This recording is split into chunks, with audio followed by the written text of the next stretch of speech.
Sup, my fellas. Don't forget to leave feedback, and enjoy the story. The narrator contrasts themselves with powerful, talented heroes. They add that others also have great luck and wealth while they do not. Holding a small bill, the narrator reflects that they are not just ordinary, but worse. Watching successful adventurers and treasure, the narrator concludes they are an inferior person. Remembering their master's words, they grip their meager money with determination. The master had taught that being stronger is not required to defeat an enemy. Facing overwhelming monsters, the narrator recalls that if they cannot outgrow foes in power, they resolve instead to weaken their enemies more than themselves. The narrator begins casting elaborate debuff magic circles, a skill called Fates and lowers enemies' magical defense and resistance. Another skill, Iron Weakness, slowly drains enemies' health and mana. The debuffs spread over the monsters, sapping their strength. Surrounded by weakened foes, the narrator channels crackling power for a decisive strike. Suddenly a powerful enemy charges, startling the narrator mid-cast. The attack explodes, but the narrator survives, shield raised. Emerging with a massive weapon, the narrator readies a counterattack. They activate Scorn of the Strong, boosting damage against higher-level foes while reducing incoming harm. With that buff, the narrator smashes through their enemies. They charge forward relentlessly, hammer swinging. The empowered blow crushes a large opponent. The narrator continues chaining blows, knocking another enemy back. They grin with battle ecstasy as power surges around them. The enemies close in, but the narrator holds their ground amid crackling energy. The master had once told them to remember a crucial rule. That rule was to first weaken the enemy, then finish them in a single strike. The master insisted that 2 strikes are already a failure. The lesson concludes that the enemy must be killed with 1 unfailing blow. As the narrator attacks again, they think that this is exactly their style. Their ultimate attack descends, lightning obliterating the monsters. Smiling, the narrator thinks this display shows what a debuff master truly is. The setting shifts to Brave New World, a vast VR open-world MMORPG famed for its scale. The game promises great freedom in a bustling fantasy city. Its world spans tens of millions of square kilometers with billions of NPCs and endless content. With perfect sensory simulation, BNW feels like another reality. The narrator admits they did not care about these features. They started playing for a different reason. That reason was money, seeing in-game wealth converted to real cash. After learning gaming could earn money, they have been playing BNW for a year. Choosing the normal class Elemental Mage, they worked obsessively to grow stronger. Their efforts led them to become master of the 200-member Beamer Guild. Proudly, they stand at the head of this guild with their comrades.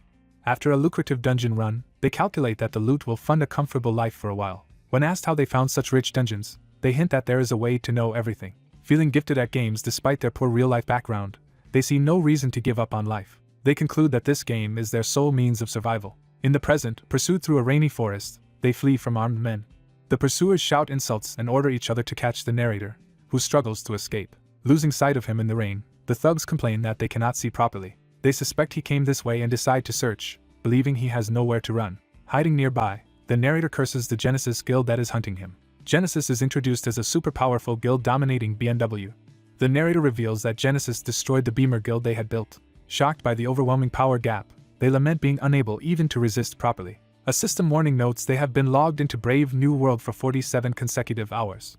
Another warning says excessive gaming harms real life, but the narrator protests they have nowhere else to go. They think that logging out would only return them to a dingy basement room and a worn VR capsule. To challenge Genesis, they had gone into heavy debt to buy expensive items, only to be betrayed. Betrayers stole nearly everything, leaving only a few scraps and a mysterious faded wand. Exhausted in the forest, the narrator wonders if everything is over. In anguish they ask why, after all their efforts, they still failed. They claw the mud, angry that all their sacrifices led to nothing. Crying, they scream about why they always end up losing. An old man suddenly appears and bluntly tells them it is because they are weak. The old man explains that the world obeys survival of the fittest and the weak are trampled, so complaining is pointless, startling the narrator. He mocks the narrator for acting like a pale beggar seeking pity, which angers them. The narrator tells him to ignore them and leave, but the old man is offended by the disrespect. Something alerts the narrator, making their eyes widen. They see a thug leaping at the old man with a sword and shout a warning. A violent impact in the bushes signals the clash. Other thugs joke that their reckless companion attacked alone. One of them starts to bring up something else about their target. We cut back to the chase, where the winded narrator keeps running as the old man casually keeps pace and notes he has not logged out. The thugs gossip that the narrator stays in game because real life, full of debt, is hell. Hearing this, the narrator despairs that he has no usable weapon. Still, he urges the old man to flee because the area is dangerous. The thugs laugh, wondering if the old man is just an NPC and mocking the narrator for caring about him. Their traitor comrade says the narrator always acts nice, merely pretending to be a good guy. The narrator recognizes this comrade with shock. He accuses Kim Jinwoo of being a traitor, while Jinwoo dismisses the label as harsh. Jinwoo coldly says he only changed sides because he got a better offer. The narrator cries that he considered Jinwoo family, and cannot believe the betrayal. Jinwoo scoffs that talk of family is tiresome. Jinwoo claims the narrator only used guild members as pawns to protect the guild from Genesis. He sneers that family means nothing, arguing that only successful groups feel like family. Flourishing the stolen staff, Jinwoo boasts that money and success are what matter. The narrator realizes Jinwoo was the one who stole his prized weapon. Jinwoo belittles the staff in the narrator's hands, promising to put it to better use as it erupts with fire. Using the staff, Jinwoo unleashes a massive fire spell down onto the narrator. The fiery explosion engulfs the area where the narrator had been standing. Jinwoo's allies remark on how ruthless he is, saying weaklings must be crushed so they never rise again. Jinwoo dismisses the narrator as worthless scum. The old man rebukes Jinwoo, saying even trash should not betray and laugh at a benefactor. He gathers terrifying lightning, declaring Jinwoo beneath even recycling. The narrator watches, stunned, and calls out to the old man. Jinwoo is shocked that the old man blocked his powerful attack. The old man scoffs, asking if that pitiful blast can be called an attack.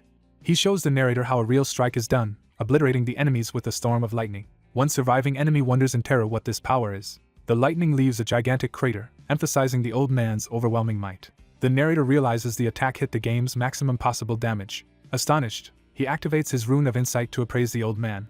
The interface identifies the figure as an NPC known only as an old man walking down the street, of human race. His displayed level is an unbelievable 999. The narrator cannot believe such a level exists.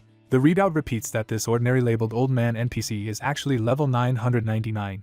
The old man calmly says he has been observing the narrator for a long time.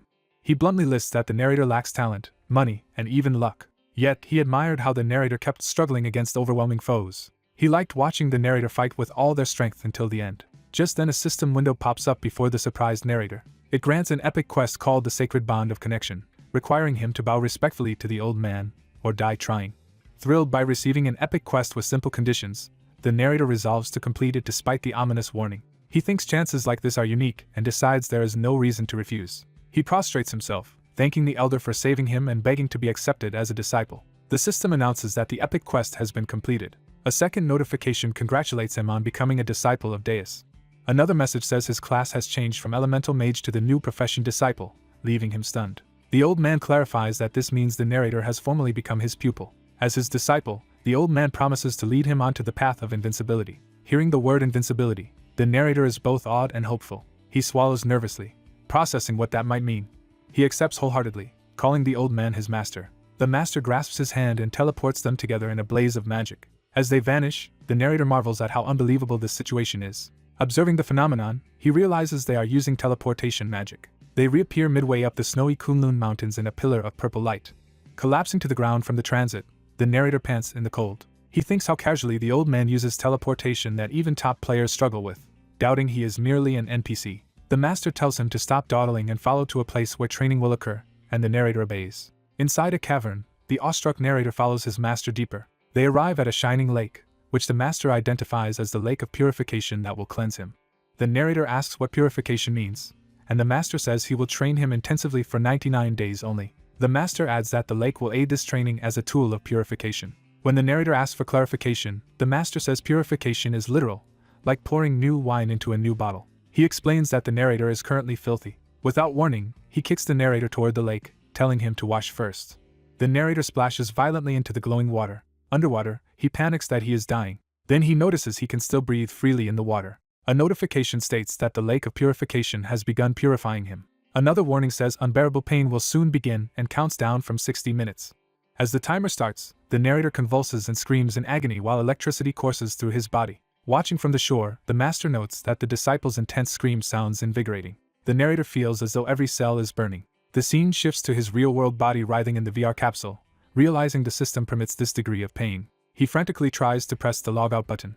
Memories of his destroyed guild and desperate flight flash before him. He visualizes shielding a little girl from domestic violence, and later doing harsh labor to survive. More scenes show his past struggles working menial jobs while burdened by hardship. In the lake he clenches his teeth and inwardly rejects giving up. Resolving not to run away anymore, he endures the hour of torment as the timer ticks down, determined to change his fate.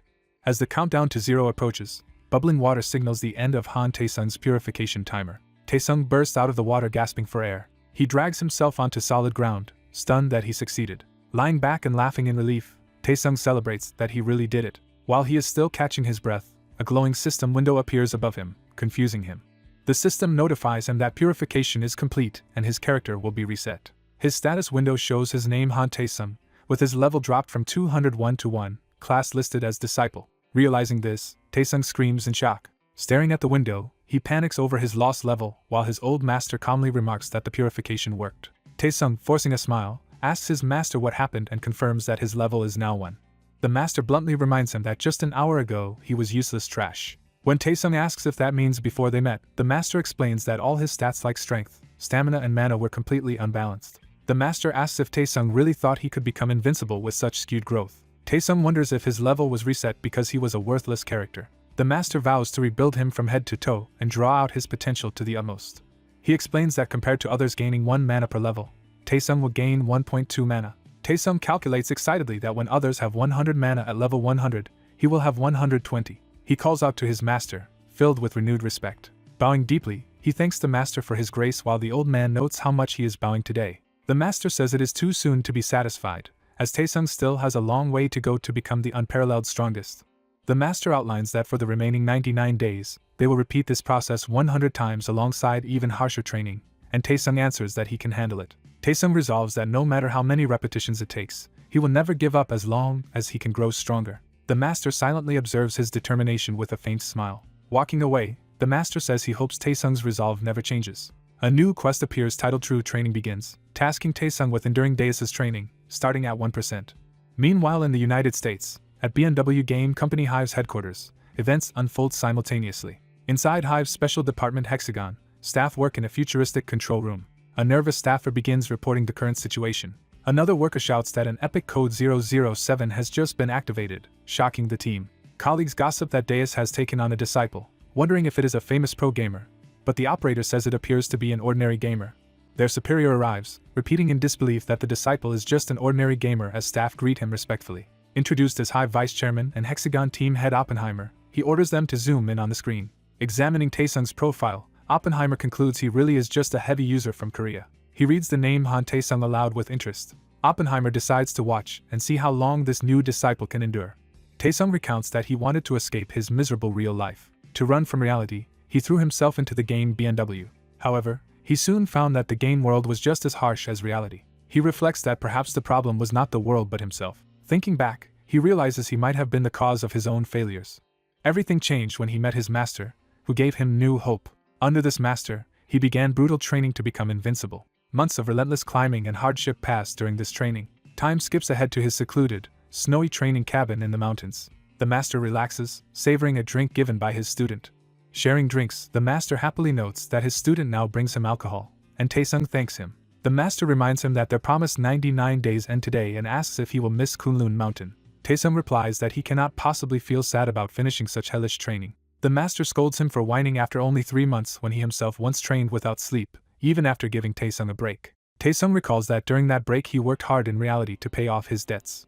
Looking outside their cabin, Taesung says there is something he has been curious about. He asks if the master has ever experienced circumstances similar to his own. The master answers that long ago he too pursued strength, though he insists he was never trash like Taesung. Taesung wonders if his master ever feels guilty for his constant verbal abuse. The master begins a story set 500 years ago.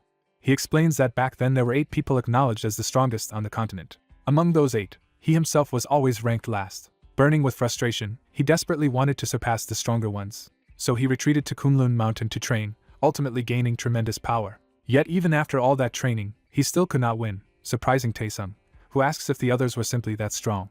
The master clarifies that when he finally came down, 500 years had passed and his rivals were old and worn out. He had trained so long he lost track of time, even finding his former home gone and being mistaken for a beggar. Because of this, he laments that the enlightenment he gained turned out useless in the changed world. The master then pushes a book toward Taesung, telling him to take it, and Taesung asks what it is. Holding the book, Taesung listens as the master asks if he knows the true meaning of being invincible, which Taesung assumes is simply being stronger than everyone.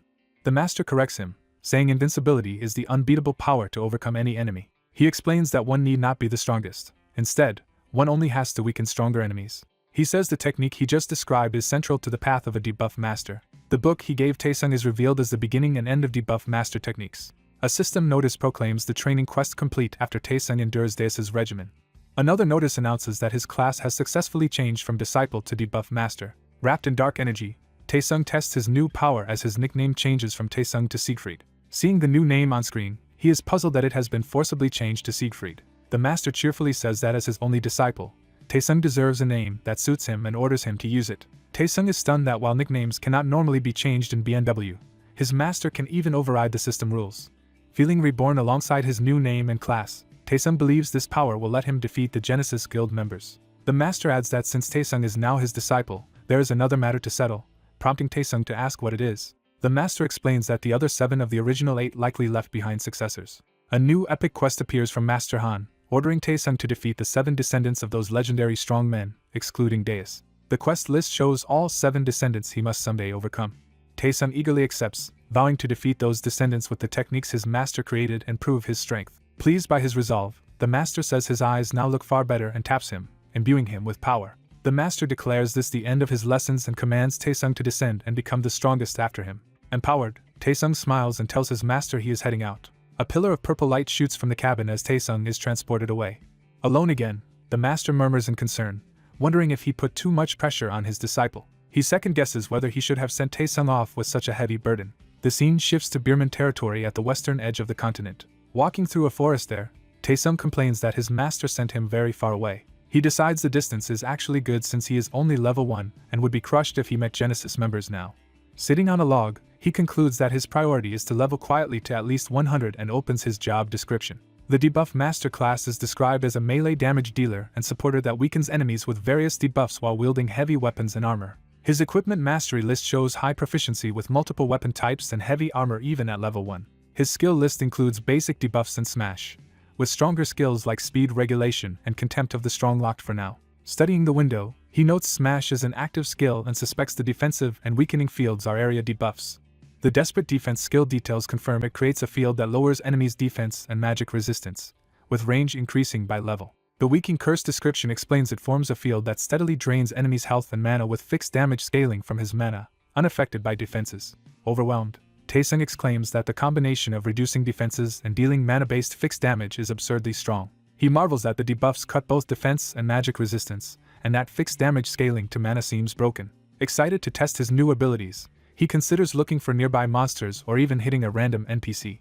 At that moment, a shrieking voice from a cage begs not to be treated as an enemy. Taesung turns to see a mutant tiger charging straight at him. He notices the tiger has a metal muzzle that includes a panicked hamster in a cage, which screams for Taesung to save it. A hidden emergency quest pops up, asking him to defeat the mutated tiger and rescue the Great Spirit, with an unknown reward. Taesung realizes this is a hidden quest, and that the talking hamster is actually the Great Spirit mentioned. He focuses instead on the mutant tiger, noting that it is level 25, which feels high for a monster in a starting area. Facing the danger, he nervously wonders what he should do. Gripping a wooden club, he remembers his master's teaching about weakening stronger enemies and prepares his debuff skills. He activates Desperate Defense, lowering the tiger's defenses and magic power. He follows with Weakened Curse, starting to drain the tiger's health and mana over time. Debuff fields swirl as Taesung dodges and maneuvers around the charging tiger. The weakened tiger feels its strength draining despite its ferocity. Taesung then slams it repeatedly with smash, battering it while the hamster watches in terror. He grins, concluding he only has to weaken the foe to win. The enraged tiger roars and lunges again. Taesung continues to evade, counterattacking with his club in rapid succession. A flurry of strikes crashes into the beast's head and body. He ducks under a claw swipe and positions himself for a finishing blow. Taesung drives another heavy smash into the tiger as it leaps. From the ground, the freed hamster stares wide-eyed, amazed by his power. The Great Spirit marvels that a mere level 1 human is fighting evenly against a high-level mutant. The hamster keeps screaming at Taesung to hurry up and save it while he complains that its yapping is more distracting than helpful. Determined, Taesung steels himself despite exhaustion. He notes that even after dozens of hits the tiger still fights back, proving that level difference matters even under debuffs. Feeling his mana and health fade and his improvised weapon splintering, he realizes both he and the club are near their limits. He decides he must finish the battle with his next strike. Gathering all remaining strength into smash, he prepares an all-or-nothing final blow. He and the tiger square off again, each readying their decisive attack. The roaring tiger charges while Taesung winds up his empowered swing. Taesung unleashes a powerful arc of energy along with the club.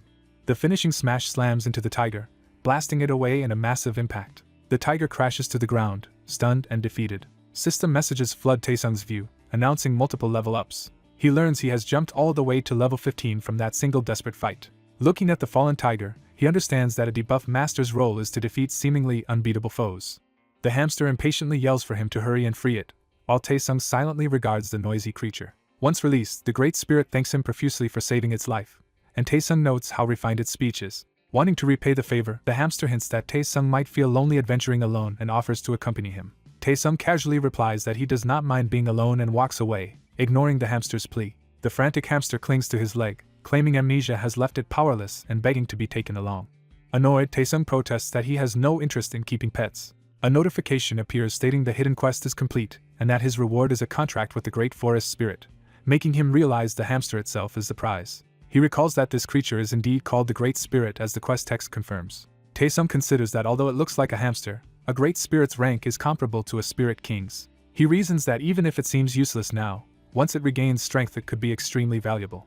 Deciding to take advantage, he agrees to form a contract, privately thinking that the spirit is also rather cute. A golden ritual binds them, and a system message confirms that the contract with the Great Forest Spirit succeeded. The spirit's status window appears, listing it as a divine beast trickster with many fearsome forest titles but currently no usable skills at level 15. Taesung muses that since their levels are linked, the spirit will grow stronger alongside him, and wonders what the ominous title Forest Renegade means. The hamster suggests that, having contracted, they should now properly introduce themselves to each other.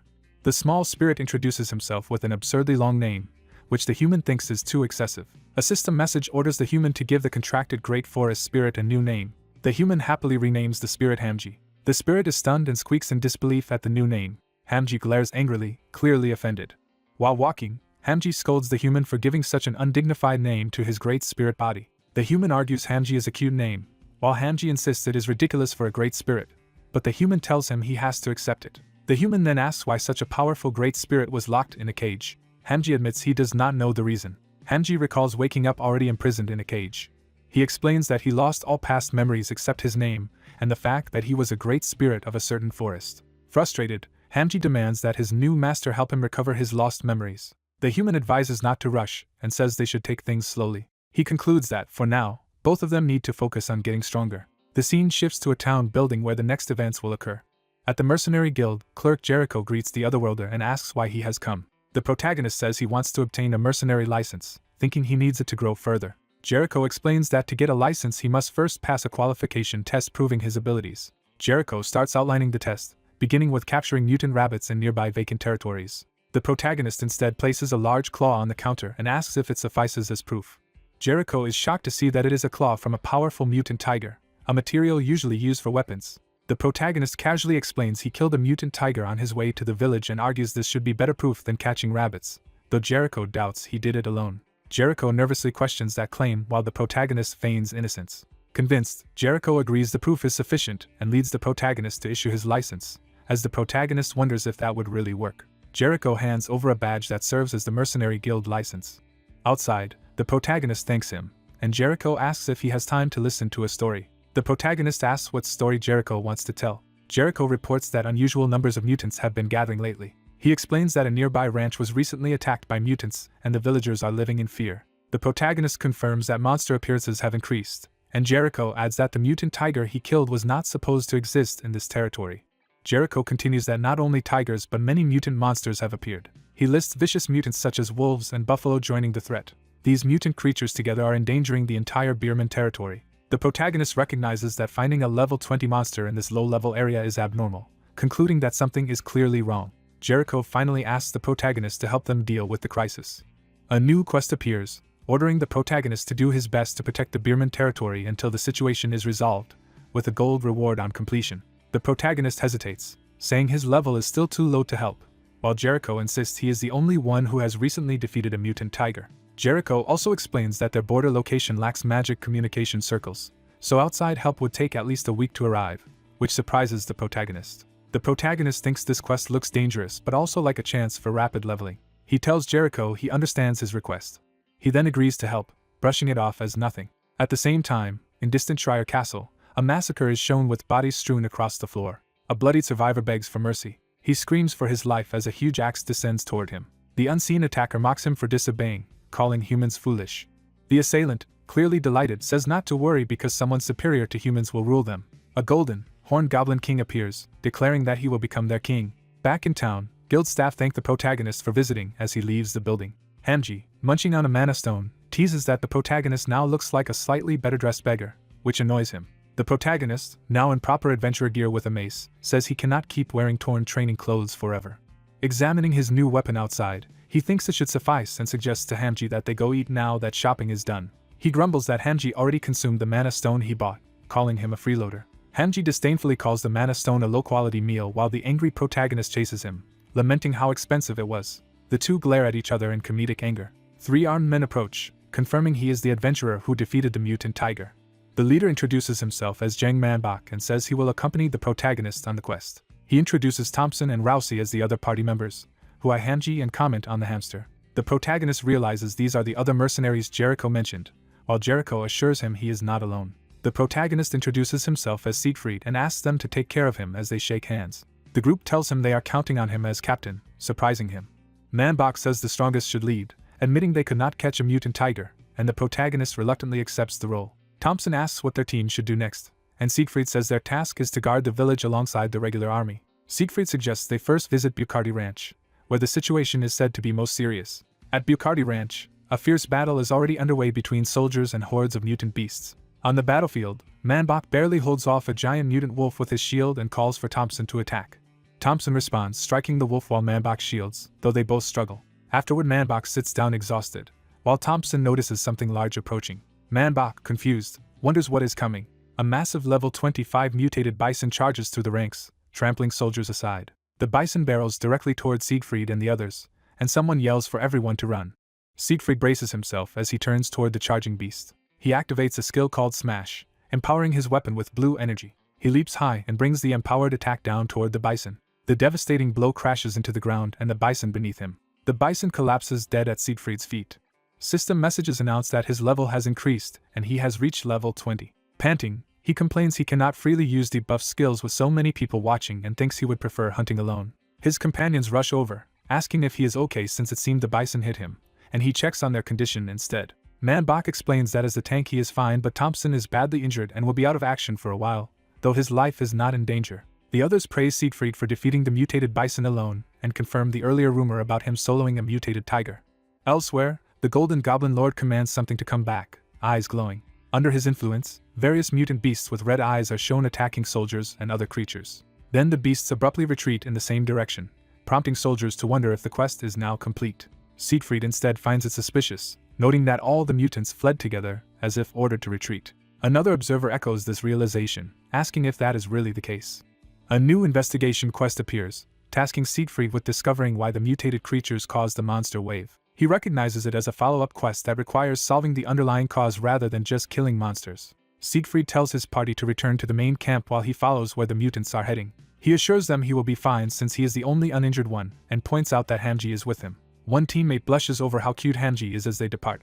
Tracking footprints, Siegfried confirms that all the mutants are indeed moving in the same direction. He realizes that direction leads toward the neighboring Schreier territory. He suspects the mutants may have changed their target to that place.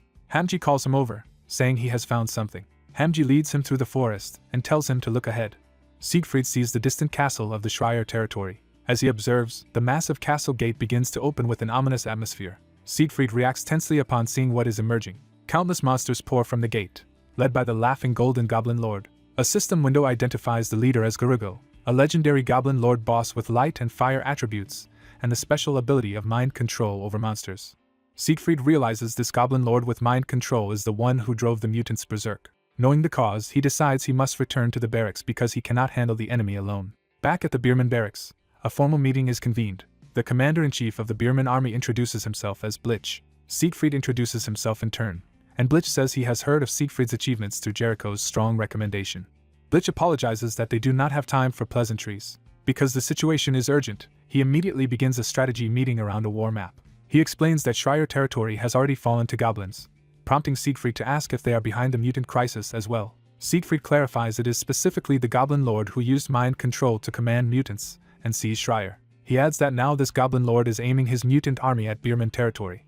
A knight warns Blitch that if Siegfried's report is true, they cannot possibly handle such a monster, and the territory is doomed. Siegfried argues they must focus on evacuating the Lord and residents immediately. Manbok timidly questions why Beerman knew nothing about Schreier's fall until now. Blitch answers that they had little contact with Schreier and, as a small border territory, lacked a proper communication network. He adds that they were too busy fending off mutant attacks to conduct investigations.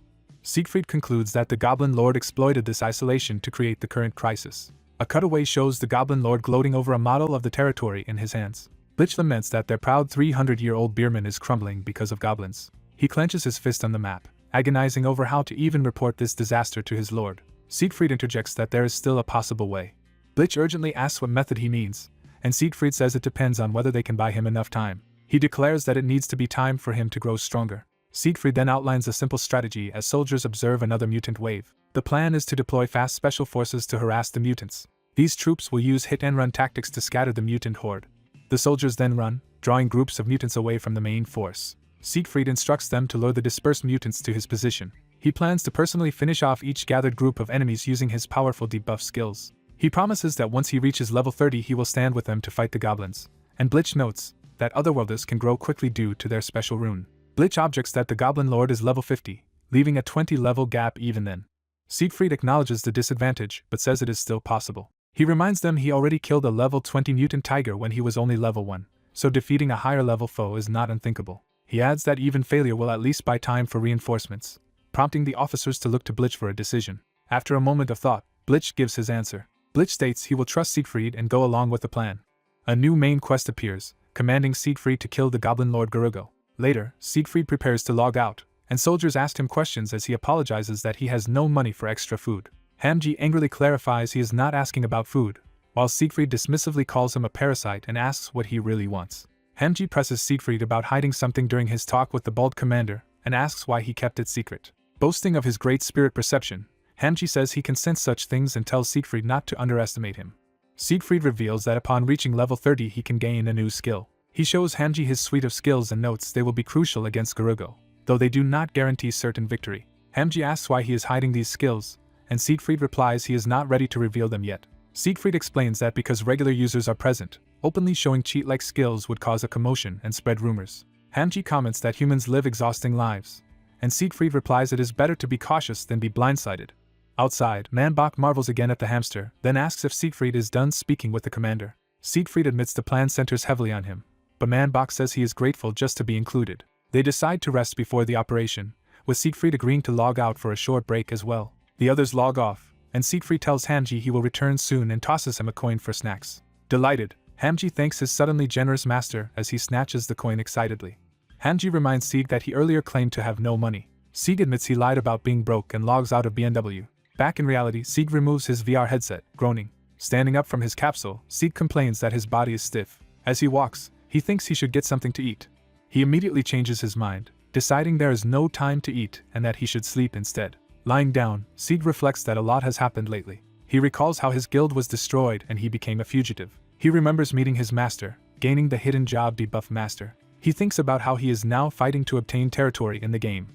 Sieg notes that although he started playing only for revenge and money, he now genuinely enjoys the game. Back on his bed, he wonders if he is still too immature. He tells himself he wants to play again soon, become stronger, and enjoy the game freely. Suddenly fed up with waiting, he jumps up deciding to level more before the upcoming operation. Someone outside calls for Mr. Hante-san, catching his attention.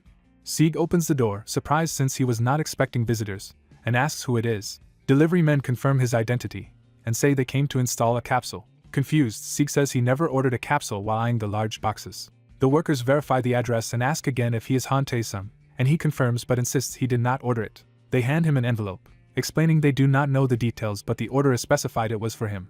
The letter congratulates him on Epic Code 007, making Sieg wonder if it refers to his class. Thinking of rumors that hidden classes receive huge perks, he suspects this gift also came from Beehive. Someone, likely the chairman, smiles slyly. Sieg hesitates when the workers move the capsule in, and they address him respectfully. Realizing what he has received, Sieg politely invites the installers in and offers them drinks, excited despite his cramped room.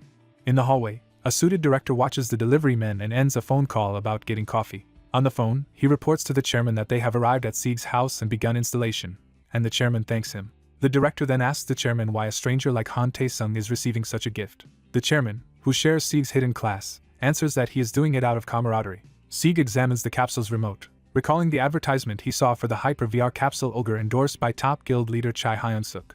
He recalls the flashy ad showing the model and the Ogre capsule as the ultimate gameplay machine. He reflects that this Ogre is so expensive ordinary players could never afford it. He marvels that such a capsule is now sitting in his own home. Sieg excitedly inspects the Ogre, stunned that Beehive would simply give one away, and wonders if this is how hidden classes are treated. Deciding that sleep can wait, he eagerly puts on the new visor and wants to test the capsule immediately. As he logs in, he feels the superior cushioning and clarity of this capsule, amazed by the comfort. He notes that the immersion feels more realistic, even sensing hot wind and a burning smell. Confused, he questions the burning smell. He finds himself back in the game, seeing buildings in his territory engulfed in flames. He witnesses guards being torn apart by mutant wolves amid the fire. Goblins butcher fallen soldiers in the chaos. Staring at the blazing town, Sieg demands to know what is happening. He hears terrified cries for the Great Spirit and turns toward the sound. He spots Hamji being chased by a huge mutant wolf. Exhausted, Hamji thinks he cannot run any farther and fears this is the end of his life as a Great Spirit. Sieg dives in from above toward the pursuing wolf as it is about to pounce on Hamji. His mace smashes the wolf's head with a powerful blow. Hamji collapses in relief, trying to address his master. Sieg stands over the slain wolf with his weapon, and Hamji stares up at him in disbelief. Sieg asks Hamji if he is injured. Overwhelmed, Hamji slams into Sieg's face, angrily asking why he arrived so late and saying he thought he would die. Holding the flailing spirit at arm's length, Sieg tells him to calm down and explain what occurred, but Hamji insists the destruction is obvious. Hamji recounts that once Sieg logged out, trouble began immediately. He explains that the goblins launched a coordinated attack on the territory, bringing mutants with them. Their surprise assault leaves the defenders completely unprepared and many residents are slaughtered. Furious, Sieg realizes the enemy deliberately attacked while all adventurers were logged out. He notes that if everyone else is offline, he must be the only adventurer present. Hamji confirms that is why the situation has become such a disaster. Sieg finds one consolation in being alone. He no longer needs to maintain appearances. He tells Hamji he has a mission for him, making the spirit uneasy. Meanwhile, goblins and their beasts revel in the bloody battle, their blades stained. The feral pack and goblins advance, snarling and ready for more killing. A group of battered knights protect fleeing civilians, trying to hold the enemy at bay. Their captain realizes evacuation will be difficult now, as there are far too many mutants. Cursing, he feels the situation is hopeless. As a goblin rushes to strike him down, he believes this is the end. Before the blow lands, a mace suddenly crushes the goblin from the side. The knight looks up in shock at the dead goblin and the unfamiliar weapon. Sieg's mace finishes its arc and he appears, having intervened at the last moment. He activates the smash skill to deliver a devastating strike on another goblin. He follows up with another heavy blow, overwhelming his opponent. The knight recognizes Sieg's power in astonishment. Sieg tells him he already understands the situation. He orders the knight to escort the townspeople to safety while he handles the battle alone. The captain protests that he cannot leave everything to a mercenary and insists his men will help. Sieg appreciates their resolve but prepares something else instead. He casts Desperate Defense and Weakening Curse, buffing the knights while cursing the enemies. He states that he prefers to fight alone. Feeling the magic, the captain is stunned but agrees to Sieg's approach. Sieg tosses him a string of red orbs, saying they are modest but will help, and the captain gratefully accepts. The captain leads the evacuees away, entrusting the defense of the area to Sieg. Sieg thinks it is fine to show these unique Josian-style items to an NPC, even if it feels awkward. Eyes sharpening, he focuses on the battlefield. He launches into a ferocious red-tinged assault, smashing a wolf with his mace. He swings the wolf's body like a weapon, knocking enemies aside. Even while fending off goblins and wolves, he takes a hit and winces. Observing the goblin's agony, Sieg notes how painful his weakened curse must be. As a cursed goblin attacks wildly, Sieg points out its posture is completely ruined. He mocks that the goblin should have fled when he set the trap, then batters it relentlessly. Sieg stamps down and moves in for a finisher. He grabs the goblin by the head, dominating it. He remarks that even without the capsule's help he could have killed it before it touched him, then finishes it off with a lethal vertical strike. Grinning, Sieg concludes that expensive capsules really do make a difference. In reality, he notes that the ogre lets him read enemy movements much more clearly. Back in the game, he stands among foes, ready as multiple monsters rush him. He reflects that his master's training had already sharpened his movements, but now he feels he can dodge any attack. Dispatching enemies with crisp blows, he muses that it is no wonder rich players are so skilled. While cutting through a wolf, he complains that elites were hoarding such advantages. He unleashes triple powerful strike, sending 3 surging attacks at surrounding enemies. System messages announce that he has leveled up to 22. Sieg feels he has killed a lot yet is only level 22 and notes leveling has slowed sharply since 20. As he is thinking this, Hamji barrels back toward him in a panic, screaming insults. Ahead of a huge pursuing horde, Hamji asks if this many enemies is enough bait for Sieg. Sieg shrugs off the difficulty of leveling, deciding he will just kill enormous numbers of enemies. Surrounded by his magic circle, he resolves to slaughter as much as needed. Elsewhere, the Goblin King senses that the troublesome outsider has returned and sneers that Sieg seems to be enjoying himself. Using Gwain's insight, the Goblin King judges Sieg as a dangerous adversary whose further growth would be a real threat. Calling his other minions useless, the Goblin King sits in the captured Lord's Hall amid corpses. A battered knight realizes the king is overwhelmingly powerful. Overhearing the Goblin King mention a pest from outside, the knight guesses Sir Sieg has come and decides he must buy Sieg time to grow. Determined not to let the Goblin King pass, he challenges him, vowing to defeat him and reclaim his lord. The Goblin King derides him as a failed protector who dares call him a coward. Grabbing the wounded lord by the head, the Goblin King taunts the knight to rescue him and doubts either of them can last long. The knight grimly concludes that his lord will not hold out much longer. On the burning streets, Sieg fights at full tilt while the knight prays for him to hurry. Flashing back 30 minutes, Hamji had been screaming that he disliked Sieg's plan. Sieg insisted Hamji act as bait to lure enemies, arguing there was no other way if they wanted to protect the town's honor. Hamji, terrified that everyone would die if they fled, begged not to be dragged into Sieg's fight. Sieg replied that they would fight together, not alone. He clasped his fist and respectfully asked Great Spirit Hamji for help. Resigned, Hamji sighed. Hamji accepted on the condition Sieg later pay him with lots of nuts, and they sealed it with a fist bump as Sieg agreed. Returning to the present, Hamji apologizes for his earlier complaints. He declares he is sick of being chased and will not fall for Sieg's manipulation again. Sieg acknowledges Hamji's hardships but reminds him they are short on time. Sieg tells him the immediate danger is over and that Hamji should remember it was thanks to him that so many enemies were caught. Sieg asks about the special matter he had requested, information on the Goblin King. Hamji reports he could not see the king directly but located a suspicious place that might be his lair. Hamji recounts running through the forest while goblins and mutants chased him. During his escape he saw Bierman Castle burning. The sight shocked him. He also sensed an overwhelming evil aura pouring out of the castle. Hamji is certain that aura belonged to the Goblin Lord. Sieg concludes that the Goblin King must have seized the castle. He notes that normally the Lord and high officials would have evacuated and finds it ominous he has not seen General Blitch either. Realizing the urgency, Sieg says he must hurry, and Hamji nervously asks if he truly intends to go into the castle. Sieg tells Hamji to stay behind because it is too dangerous and promises to return soon. Left alone, Hamji nervously notices more enemies approaching the walls. Startled, he thinks he saw something move nearby.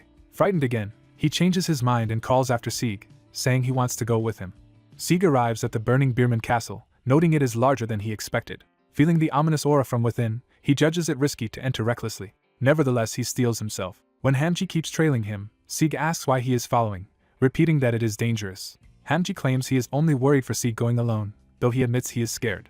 Sieg sarcastically says he is so moved he could cry. Hamji asks if Sieg has an actual plan, arguing they must be ready in case the assault on the Goblin Lord fails. Sieg concedes Hamji has a point but says there is no time for extensive planning. He thinks that sometimes hesitation is useless.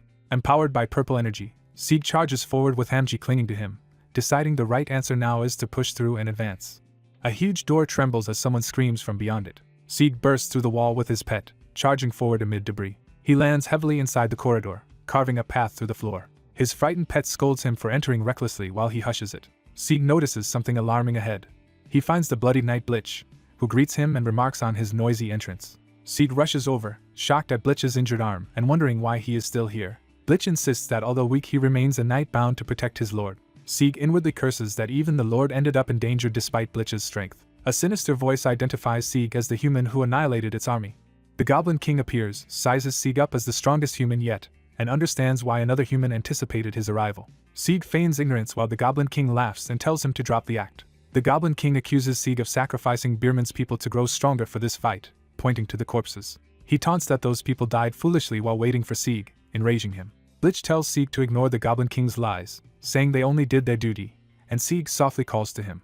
Sieg confirms the bloodied old man lying behind the Goblin King is the Lord, and Blitch says yes. Sieg asks Blitch to wait, but Blitch shouts for him not to be provoked. Sieg puts his weapon away and steps forward, prompting the Goblin King to mock him for surrendering out of guilt. The Goblin King declares that such weakness is why humans are devoured and swings his axe. Sieg activates the debuff skill speed regulation, which slows an enemy's movement, attack, and casting speed.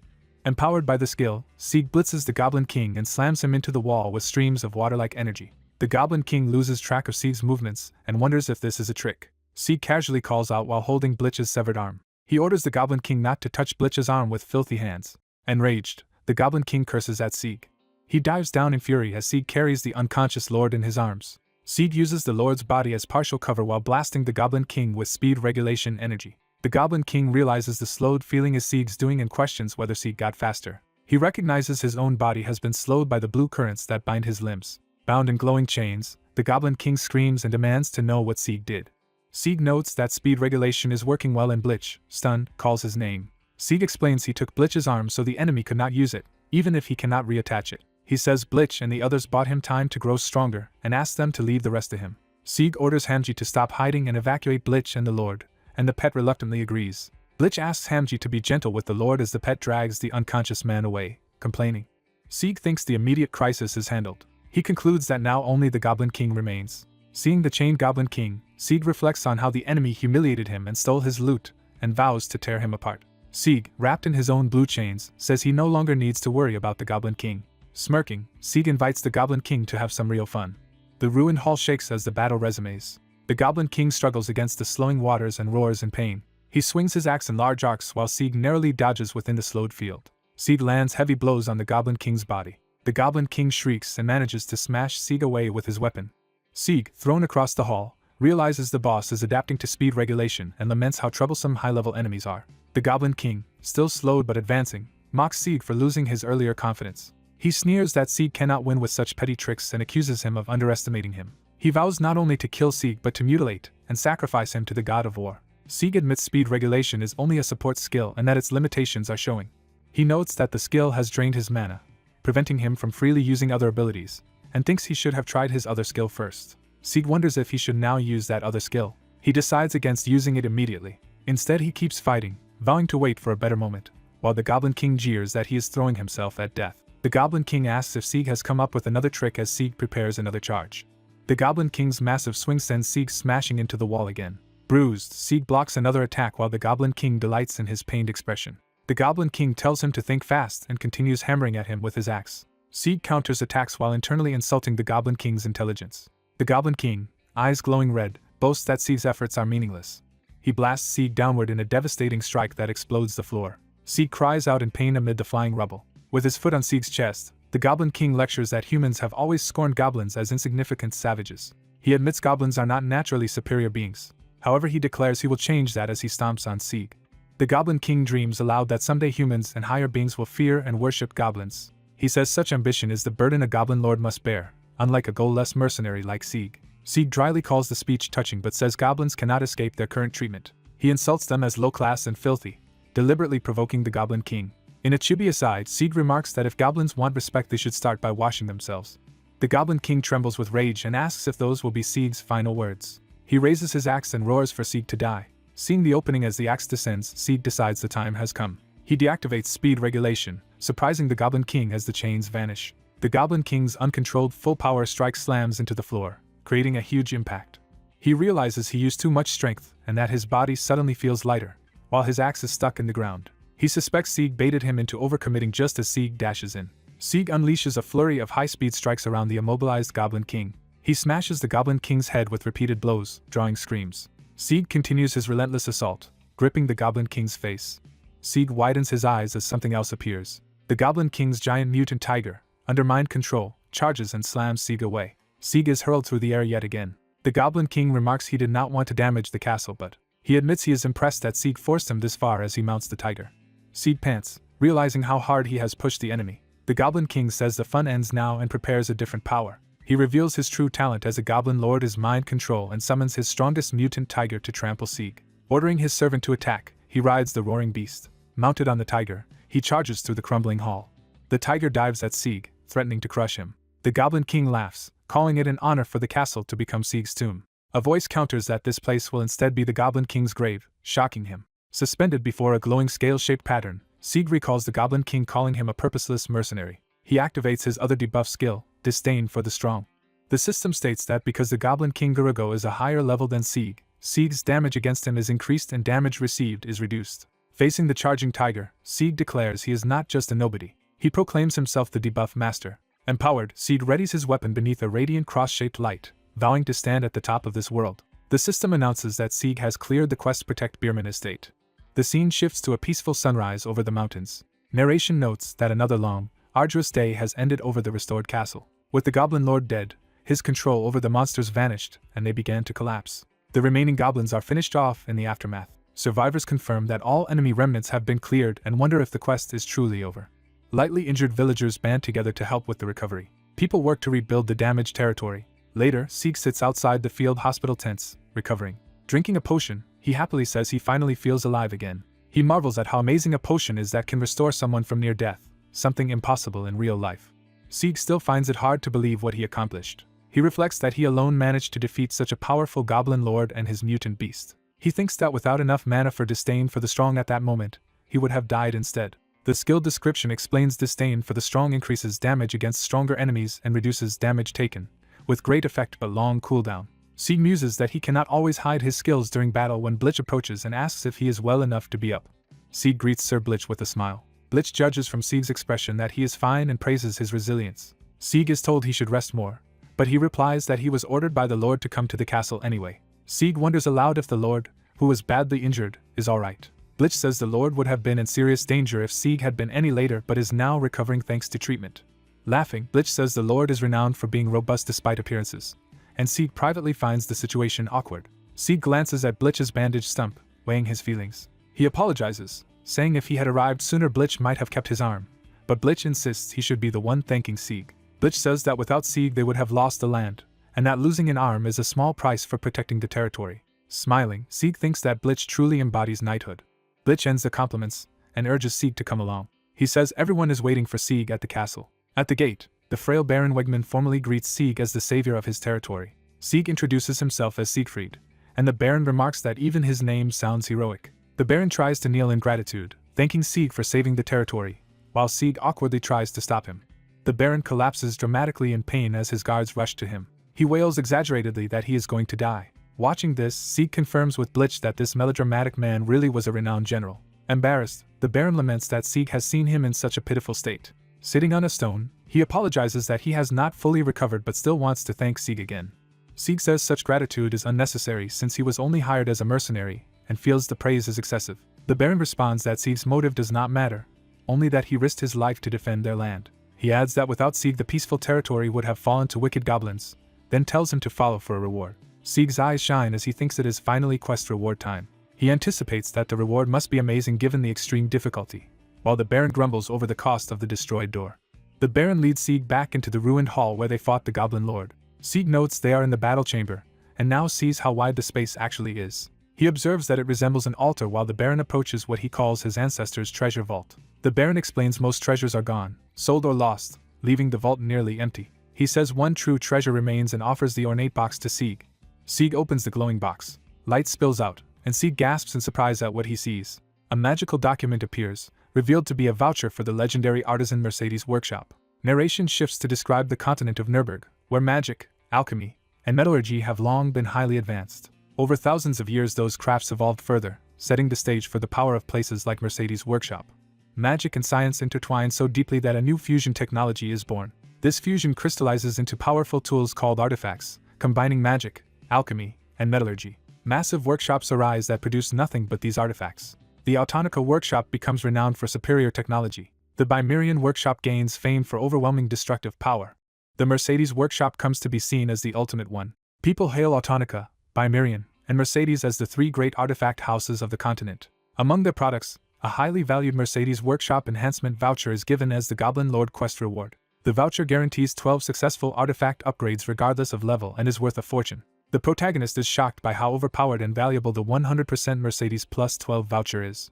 The old lord begins explaining the history behind Mercedes, starting 700 years in the past. He recalls how the newly founded Mercedes workshop initially struggled financially. To survive, Mercedes sold its powerful enhancement coupons for only 1,000 gold each. Even that price was considered steep back then, so few trusted the tiny, obscure shop. The narrator's ancestor, Count Graham, chose to buy those undervalued coupons.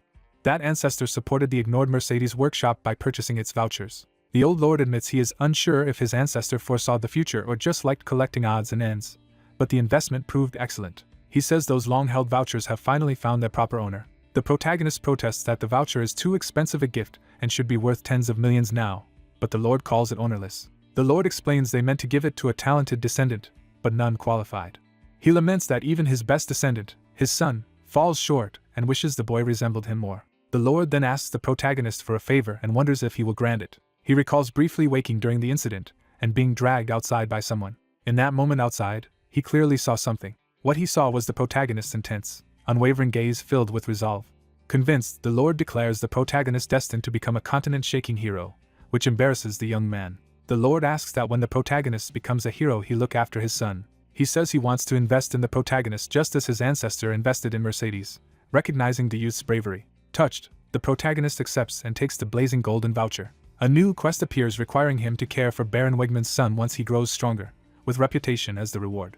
The protagonist grumbles that this so-called reward feels more like being tricked into extra work. Walking away from the castle while examining the tickets, he ponders the situation. He wonders what to do with the valuable voucher in his hand. He calculates that selling it at auction could earn him hundreds of millions of won. With that money he imagines clearing all his debts and buying his mother a new home.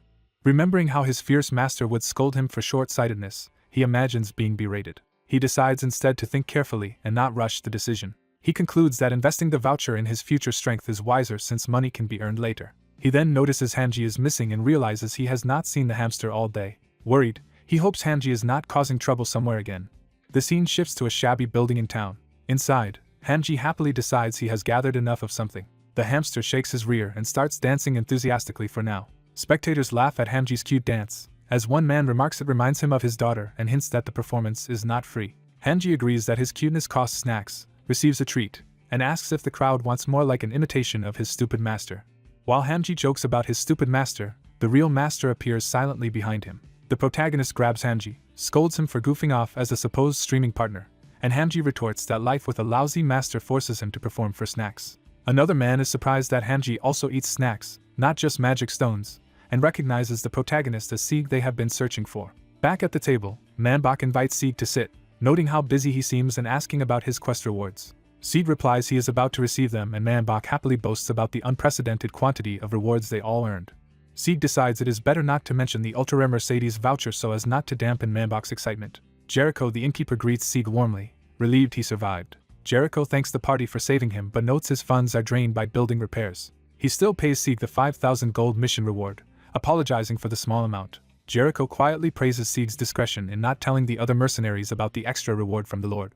Sieg then asks Jericho a question while Hanji eyes the reward bag expectantly. He wants to know where the Goblin Lord's body was taken, and Jericho answers that the corpses were dumped near Lake Bierman. Jericho further explains that the Lord impaled the escaping Goblin Lord and displayed the corpse as a warning. Even Jericho felt sick seeing the mutilated goblins, making him realize how ruthless Lord Wegman truly is. Sieg wonders if it is time to leave the Bierman estate now that everything is settled.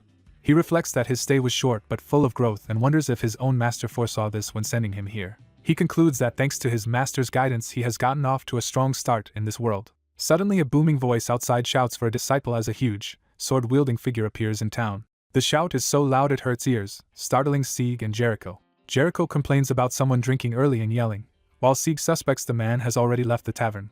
Hearing the husky voice calling someone disciple, Sieg suddenly suspects it might be his own master. Outside, a crowd gathers around the imposing newcomer in the town square. Onlookers are stunned by the stranger's immense power level as he politely asks to pass through. Sieg freezes in disbelief at what he is sensing. He sees that the man is not his master but another immensely strong, bear-like warrior. The old warrior cheerfully declares that he has finally met his disciple. Everyone stares as Sieg is singled out, bewildered. Pointing to himself, Sieg nervously asks if the man really means him. The old man insists that of course Sieg is the one destined to be his disciple. Hanji asks if this intimidating old man is the master Sieg mentioned, and Sieg admits the man seems different and far from senile. Sieg activates his rune of insight to analyze the newcomer. The system reveals the man is Beetlejuice, a human named NPC of level 361 titled Sword Emperor and member of 5-Star Heaven. Beetlejuice smugly asks if Sieg now understands who stands before him. He introduces himself as a Grand Master among the 5-Star Heaven. He boasts that he is Beetlejuice, the Sword Emperor who can cleave mountains and seas. He unleashes overwhelming sword pressure that sends the crowd flying. Sieg endures the pressure as others flee, recognizing just how famous Beetlejuice is. Sieg recalls that 5-Star Heaven is the title given to the 5-peak master-level experts on the continent. He reflects that meeting such a named-class powerhouse in a remote place mirrors how he first met his own master in a forest. Sieg muses that remote areas seem to attract geniuses just as Beetlejuice asks if he will accept him as a master. Flustered, Sieg denies being the old man's disciple and questions why Beetlejuice assumes so, but Beetlejuice says his word makes it so. Beetlejuice judges Sieg as inexperienced and assumes he knows little of the world. He prepares to lecture Sieg about what 5-Star Heaven and Grandmasters truly mean. Sieg cuts him off, claiming he already understands everything. Sieg explains he already knows how powerful the 5-Star Heaven Masters are and wonders why Beetlejuice is overreacting. With eyes glowing purple, Sieg apologetically tells Beetlejuice he is too late. Sieg manifests his original master's image and declares he already serves a different master. Beetlejuice is taken aback and searches for a counterargument. He dismisses the claim and casually suggests Sieg abandon that master to serve him instead. Sieg and Hanji bristle with anger at the insult. Sieg snaps, insisting his master is stronger and has given him invincible secret techniques, which shocks Beetlejuice. When asked if his master is of Samjan rank, Sieg claims his master stands even higher. Beetlejuice incredulously repeats that someone higher than a Samjan exists, and Sieg admits he is not entirely sure but believes so. Sieg smirks, repeating the word invincible while clearly challenging Beetlejuice's pride. Beetlejuice blankly repeats the term, stunned. He mulls over the word invincible in disbelief. Amused yet irked, Beetlejuice grips his sword and laughs at Sieg's bold wordplay. He responds by smashing the ground with a colossal shockwave that sends Sieg flying. Hovering amid the debris, Beetlejuice's eyes blaze as he again asserts that he himself is invincible. He acknowledges Sieg's arrogance but respects his loyalty to his master and promises not to force him into discipleship. However, Beetlejuice decides he cannot simply walk away and must do something more. He proposes a bet with his arrogant potential disciple. The system issues an urgent quest: win the bet against Beetlejuice, or become his disciple. The narrative flashes back to Beetlejuice at age 26. He recalls his youth spent relentlessly pursuing strength with the sword. A montage shows his intense sword training infused with mana. He uses his power to save or seize someone amid a swirling windstorm. After years of bloody combat and training, Beetlejuice's hair turns white as he nears true mastery. At age 120 he finally attains the master level he had always sought. Yet instead of joy he feels emptiness. While locals complain he has been chopping down their forest for a century. Walking across a bridge, he wonders about this nagging emptiness. He questions why he feels unfulfilled despite achieving everything, even jokingly blaming old age. His attention is drawn to a master teaching a child swordsman below. Hearing the teacher motivate the child, Beetlejuice realizes the importance of discipleship. He has an epiphany that what he lacks is a disciple. He concludes that his perfected skills will be meaningless after death unless a disciple inherits his system. Thus he begins traveling the continent to find a worthy successor. He rejects one candidate for good mana but poor combat instincts. He dismisses another for weak physical potential despite effort. He learns a famed talent he sought has already died in an accident. Frustrated, he realizes training a successor would take at least 20 years and worries he will die of old age first. After searching nearly everywhere, he sees only Beerman territory left on his map. He heads to Beerman resolved to catch even a stray, and upon seeing Sieg immediately senses destiny. Beetlejuice declares that this arrogant, cheeky youth is fated to become his disciple. Sieg explodes, shouting that he has no intention of being the old man's disciple. Beetlejuice calmly says Sieg can avoid discipleship only by winning their bet. Sieg thinks the real problem is that the old man never listens and realizes he has stepped into a mess. He frets about dealing with a monster of such caliber while already stuck with a quest about him. The system restates the urgent quest to defeat Beetlejuice in the bet, or become his disciple. Knowing he cannot refuse, Sieg agrees to cooperate and asks what the bet entails. Beetlejuice begins to explain the terms. He reveals the bet is simply for Sieg to land a hit on him, which confuses Sieg. Beetlejuice clarifies that Sieg gets one attack of any kind, and if it causes even slight damage Sieg wins. Sieg braces himself while Beetlejuice tells him not to worry. As a handicap, Beetlejuice promises not to use mana and to fight only with his bare hands. He proudly flexes, boasting that his body has no physical weaknesses after a lifetime of training, while Sieg inwardly dreads the challenge. Sieg suddenly focuses on the phrase barehanded, realizing an opening. Beetlejuice tells him he can still back out and become his disciple, but Sieg pointedly asks if the old man even knows his name. Beetlejuice shrugs off the question as unimportant, assuming he will learn it later anyway. Sieg channels power into his weapon and criticizes Beetlejuice for not even caring enough to ask his disciple's name. The interface shows Sieg activating debuff and anti-high-level skills like Desperate Defense on his opponent. Another rune, Scorn of the Strong, further boosts his damage against higher-level foes. With his smash skill ready, Sieg vows he will be anything but Beetlejuice's disciple. Surrounded by purple magic circles, Sieg declares he would rather die than become that old man's student. Beetlejuice answers that winning a bet is about overturning such bold declarations and prepares to clash. Sieg smiles confidently and tells his opponent not to worry. He charges in with full power, declaring he refuses to lose. The old warrior analyzes Sieg's reckless style, assuming Sieg is stacking debuffs on a single body part to weaken it. The old man scoffs that such tricks only work on mediocre fighters as he prepares to counter. He thinks debuffing is easy to neutralize once the affected area is found, and eagerly searches for it. The old man suddenly realizes something is wrong. He notices that Sieg's debuff is actually placed on his weapon instead of his body. Sieg rushes in furiously, using the empowered weapon. Sieg's blow smashes into the old man in a burst of energy. The impact creates a massive explosion of dust and debris. Onlookers watch the dust cloud, wondering what is happening and guessing a bet is involved. Spectators remark that it is their first time seeing Sieg fight seriously and reconsider his strength, recalling he soloed the Goblin Lord. One of them spots something in the dust and calls attention to it. The old warrior is seen standing motionless, making the crowd stutter in confusion. People joke in shock, wondering if he actually died while still standing. Others confirm he only fainted, and Sieg reflects that despite his mastery he still is not at the absolute top. Sieg, feeling slightly guilty as a fellow man, advises the old warrior not to make reckless bets next time. A system window appears announcing Sieg has completed the quest of winning a bet against Beetlejuice and asking if he wants the reward. Sieg's companion Hamji questions what is happening as Sieg selects the option to receive the reward. Hamji appears before the quest window, repeating his confused question to his master. Sieg checks if Hamji is okay, and Hamji complains his head is still aching from what Sieg did. Sieg gives a small, satisfied smile. He assures Hamji everything is settled and suggests they leave before the old man wakes up and bothers them again. As they walk, Sieg remembers he had something else to do and Hamji reminds him they plan to visit the Goblin Lord's corpse. Sieg explains he wants to draw goblin blood to sell before the body decays, while Hamji teases him for being stingy and he insists he is just frugal. Narration introduces the Sahoka ruins of the Macallan Kingdom, where a level 500 monster named Python appeared 30 years ago. The ruins are now a popular hunting ground for adventurers between levels 40 and 60. The story moves to a mercenary guild near the Sahoka ruins, crowded with adventurers. Inside, guild members loudly recruit, looking for 2 damage dealers and 1 healer, and offering good pay. A nervous girl in armor also tries to recruit party members in the noisy crowd. A male adventurer approaches her, asking if she has room for a damage dealer after upgrading his weapon. She apologetically explains that all dealer slots are already full and they are only seeking a buffer. She bows an apology while he grumbles that everyone wants buffers.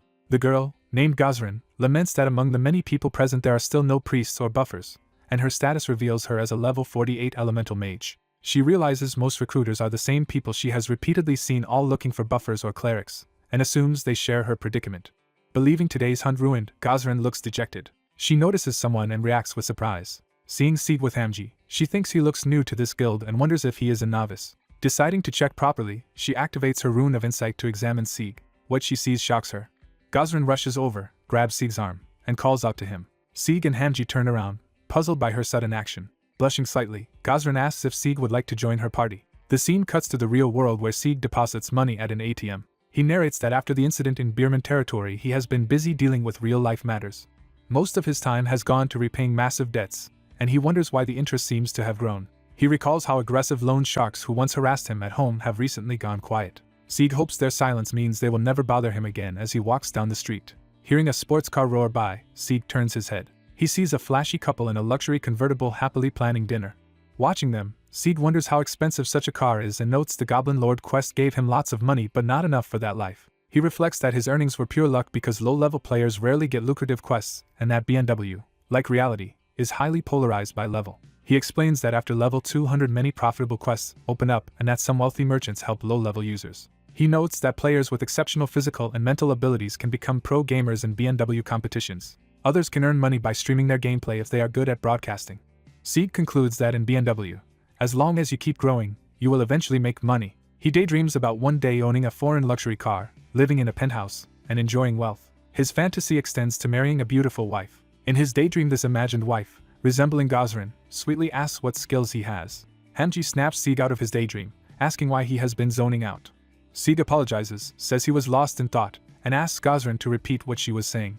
Gazrin explains her party is looking for a buffer or priest and invites Sieg, presuming his debuff-oriented class is support. Sieg silently scolds himself for indulging in foolish fantasies and prepares to decline, saying he will go solo. Hamji interrupts by loudly accepting the invitation on their behalf. Sieg angrily questions Hamji, who calls him clueless and insists this is a great opportunity. Hamji accuses Sieg of planning to stay solo forever and jokes that he looked like he was already imagining grandkids, while Gazrin watches, amused by Hamji as a cute pet. Sieg admits he cannot hide his abilities forever and reluctantly asks if he can just stand back and cast debuffs. Gazrin happily agrees, saying her party already has enough damage dealers so he can relax and focus on debuffing. With sparkling eyes, she again asks earnestly if he will join them. Sieg blushes, hesitates, and considers her offer. He finally agrees, saying he will be in their care. The newly formed party arrives at the western outskirts of Sahoka ruins. Sieg reviews information about Sahoka ruins, once a prosperous city destroyed 30 years ago by the rampaging lightning python. A narration recounts that although the python was slain, its mana seeped into the ground. That lingering mana spawned light attribute monsters throughout the area. Sieg concludes that this is why light monsters dominate here and notes the dungeon's design seems well made, while Gazrin chats with a teammate. A party member worries Sieg's level 31 debuffer class might be too low, even though a buffer is valuable. Gazrin assures him they will handle the fighting and Sieg can safely cast debuffs from the rear, promising to cover him if needed. The teammate still cannot tell if Gazrin is overly kind or naive and notes he has never worked with a debuffer before. Gazrin apologizes for the risk but reminds him buffers and priests were nearly impossible to find, so they should do their best together. Suddenly Gazrin senses danger. She shouts for everyone to get down just as a lightning attack smashes into their position. Sieg calmly recognizes the attacker as one of the monsters born from the python's mana. The enemies reveal themselves as numerous electric lizardlings. Sieg's interface identifies lizardling as a level 35 light attribute spirit that attacks humans in swarms. Gosrin orders everyone to ready for battle and start forming positions. The tankers move to the front lines to block the charging lizardlings. Gosrin continues coordinating the fight. She instructs Sieg to safely use his debuff skills from behind the front line, and he agrees. The lizardlings launch volleys of light projectiles. The tanks bravely block and counter the attacks, pressing forward. One tank unleashes a powerful grounding strike to disrupt the enemies. His partner scolds him for recklessly tanking without protection, but he shrugs it off, saying he can just take the hits and kill the monsters. He adds that with no one to buff or heal them, caution seems pointless anyway. The others mutter that a debuff master seems unnecessary for such weak enemies and question why they even brought Sieg. The reckless tank volunteers to handle all the tanking alone and urges them to hurry and hunt stronger monsters afterward. As Sieg's unseen marks appear on him, the tank senses something is off. A massive lightning blast engulfs him. He screams in agony as the attack overloads him. The system announces that the user's slender smiling maiden has died, shocking his partner. She reacts in disbelief to her comrade's sudden death. The party realizes they are surrounded by many more lizardlings crawling over the ruins. They panic at the sheer number of monsters and argue about whether they can retreat, only to find their escape route blocked. Gosrin regrets underestimating the dungeon, realizing there were far fewer monsters last time. She notes they only have 3 escape scrolls for 4 people and considers sacrificing herself so the others can flee. Sieg approaches and tells her to keep the escape scroll. He reasons that escape scrolls are expensive and insists she should not throw herself away for his sake. He explains that she seems like the type who would stay behind to let others live. Sieg warns Gosrin that while her kindness is admirable, it can make her look like a fool. He advises her to save the escape scroll for herself. He then asks why she assumes she will need to run at all. Confidently snapping his fingers, Sieg says the situation is not even dangerous for them now. Their teammates watch, uncertain, as Sieg prepares large-scale debuffs. The skill weakening curse is activated, gradually draining enemies' health and mana. Desperate defense follows, sharply reducing the monster's defense and magic resistance. A huge debuff magic circle expands under the entire battlefield, enveloping the party and the lizardlings. Gosrin watches in awe, acknowledging that all the debuffs have been successfully applied. Sieg, now serious and smiling, urges everyone to charge in and finish the monsters. Under the glowing debuff fields, the party engages the lizardlings while beams and spells fly everywhere. Empowered by the debuffs, a teammate excitedly charges, shouting for them to go. He easily cuts down multiple lizardlings with simple attacks.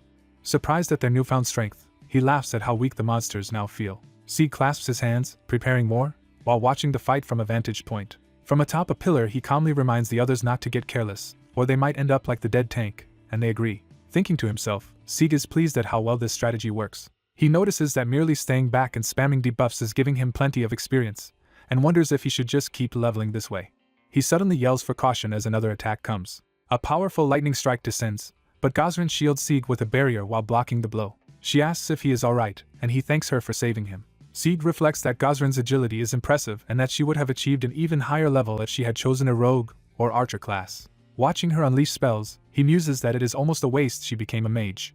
A system window announces that Sieg has leveled up, which delights him. Other party members cheer that everyone has gained at least 1 level from this hunt. Sieg approaches them asking if they enjoyed the hunt. He notes they earlier seemed uninterested in him, but is glad they are now satisfied. One teammate excitedly claims he always believed in Sieg and insists this experience surpassed any normal buffs or heals. Another angrily defends Sieg, saying he should not be compared to ordinary players and that typical buffers often get mistreated. The female tank says it is her first time seeing a class focused solely on debuffs. She wonders aloud if Sieg's debuffer might actually be a rare hidden class. Sieg laughs it off, saying there are no hidden classes. If he had one, he would already be in a big guild. When asked directly what his class is, Sieg answers that it is a unique class that can only debuff.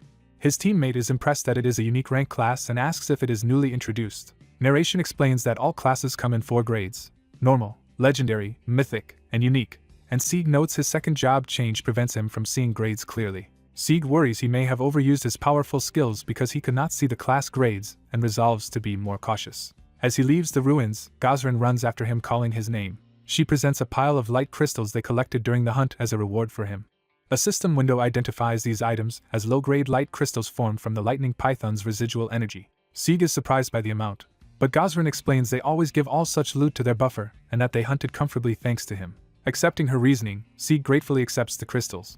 As he does, Gosrin grabs his hand, startling him. Holding his hand, she brightly asks if he will keep hunting with them and continue helping their party, while Sieg internally protests that she promised he could just take the reward.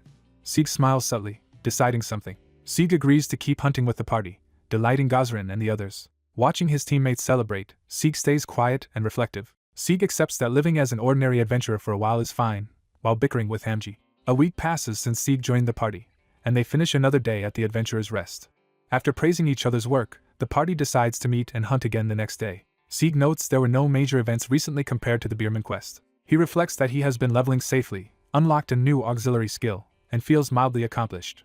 Hamji asks if Sieg will return to the other world today, and Sieg plans to use his new skills so they are not wasted. Sieg pulls out the light crystals he earned from hunting to use them.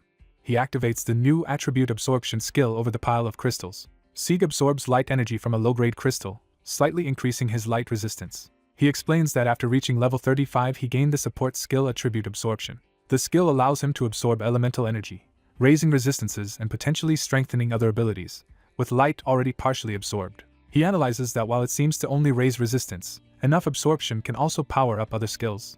Sieg complains that he does not know how much energy is needed to upgrade the skill and wonders when that point will come. He decides it is about time to stop party hunting. Checking his status, Sieg sees he is level 44 and only one level away from learning a new skill, which he decides to obtain tomorrow. Sieg remembers when Gazrin first asked him to hunt with her. Embarrassed, Sieg had accepted her request. Now he is unsure what to do about Gazrin and postpones deciding until after he levels up, accidentally falling on Hamji. The next morning dawns over the ruined fortress. Sieg heads out, wondering if everyone is already gathered. He is surprised by an unexpected scene. Seeing a crowd at the ruins, Sieg and Hamji wonder what is going on. An adventurer recognizes Sieg as the famous debuff master. Multiple people simultaneously beg Sieg to join their parties, arguing over who reserved him first. The mob swarms Sieg, shouting offers of money and party invites, leaving him overwhelmed. A hand grabs Sieg's wrist, stopping the pushing. Gazrin drags Sieg away from the crowd with a swift movement skill. As they run, Sieg recognizes Gazrin and she tells him to hold on tight while readying a magic item. She activates a pair of return scrolls in her hand. The scrolls create a teleportation pillar to send them to a preset location. The teleportation beam hits the ground and they vanish. Gazrin remarks that she still is not used to the feeling of teleporting. They arrive at the place where their party first hunted together. Gazrin explains she set the return point here, while Sieg, dizzy, asks what is happening. She says he should first look at the screen she shows him. Sieg sees a community video titled about the debuff master class around Sahoka ruins, with comments praising his performance and speculating about a hidden class. Gazrin explains that a hunting video of their party has spread online, likely filmed by someone in their group. Sieg realizes the filmer was Itzy, the teammate who is absent from the footage. Gazrin confirms Itzy left the party and probably recorded them secretly before moving areas and uploading the video. Sieg laments being backstabbed by people who pretended to respect him. He recalls happier times with a former guildmate. The memory shifts to that guildmate turning cruel in battle. The memory only brings back painful feelings for Sieg. Gazrin apologizes for forcing Sieg into her party, but he insists she did nothing wrong and blames the traitor. Sieg thanks Gazrin for rescuing him from the crowd. Asked what he will do next, Sieg says he plans to gain one more level and then leave the area because of the rumors. Gazrin silently reacts with frustration and anxiety. She calls out to Sieg as he starts to walk away. Sieg turns back, curious about what she wants to say. Blushing but determined, Gazrin asks him to form a two-person party with her. While they walk, she notes there used to be many monsters here, yet now the area is strangely empty. She guesses that Sieg's powerful debuffs might have wiped them out, making him flustered. Sieg internally feels awkward about being alone in a party with her. He thinks the awkwardness is worse because she was irritated earlier, and wonders if he should have done this solo. Yet, seeing Gazrin's bright smile, he admits to himself he could not refuse her request. Hamji teases Sieg about the chemistry between them. Hamji describes it as a vibe and connection, needling Sieg. Sieg scolds Hamji for teasing him, while Hamji jokes that Sieg is only dense when it comes to girls. Hamji happily says he is in a good mood because he thinks he is about to get his first skill. Sieg realizes that when his own level rises, Hamji can also unlock skills, so he happily checks which one it will be. Gazrin excitedly realizes Hamji has gained a pet skill, noting such skills are rare and usually belong to high-tier pets. Hamji protests being called a pet, prompting Gazrin's confused reaction. Hamji declares he is actually a great forest spirit who made an equal contract with Sieg and is not merely a pet. Gazrin apologizes, saying she assumed he was just a pet because he calls Sieg master, and jokes about the title as a business term. Sieg is left speechless at their exchange. Gazrin asks if she can call Sieg by his nickname Hamji too, clearly amused. Sieg, still curious, asks why Gazrin treats him so well. He wonders if it is only because he is a strong debuffer, and she says that is only part of the reason. She teasingly says that first of all he looks good, shocking Sieg. She laughs it off as a joke, saying he is more mischievous than she thought. Gazrin admits she originally approached him for his debuff abilities but now has another reason. She says she has personally become interested in him. Gosrin clarifies that she cares about him not as Debuff Master Siegfried but as the gamer Sieg himself. Sieg downplays himself as not a great person, and she replies that even if he is not great, he is still good. She says she realized this by watching how he played over the past week. In flashback, she recalls how he always monitored debuffs and team positions with care. She also remembers how he meticulously handled everyone's potions and equipment. Gosrin comments she has never seen a buffer care for teammates that much, while Sieg thinks those habits come from his days as a guild leader. She says that is why she became curious about what Sieg is like in real life. Sieg says he understands but tells her she does not need to be curious about him. He starts to reveal something about himself when the ground suddenly collapses.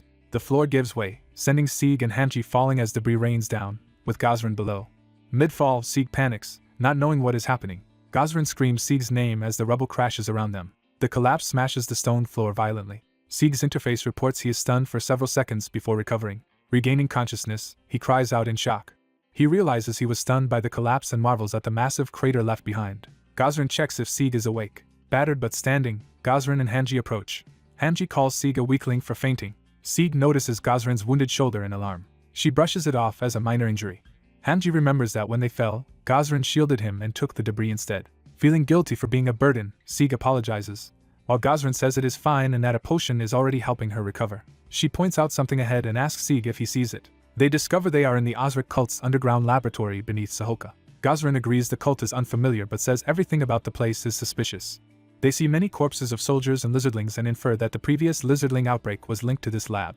Gosrin notes that this dungeon was unknown in the Sahoka ruins and speculates what it could mean. Sieg concludes that they have found a hidden dungeon. He explains to the reader that a hidden dungeon is a secret area with special monsters and quests like the Goblin Lord. Excited, Sieg reasons that special dungeons must give special rewards, making his eyes sparkle, to Gosrin's bemusement. Gosrin worries whether just the two of them can handle such a difficult dungeon, but Sieg notices someone approaching.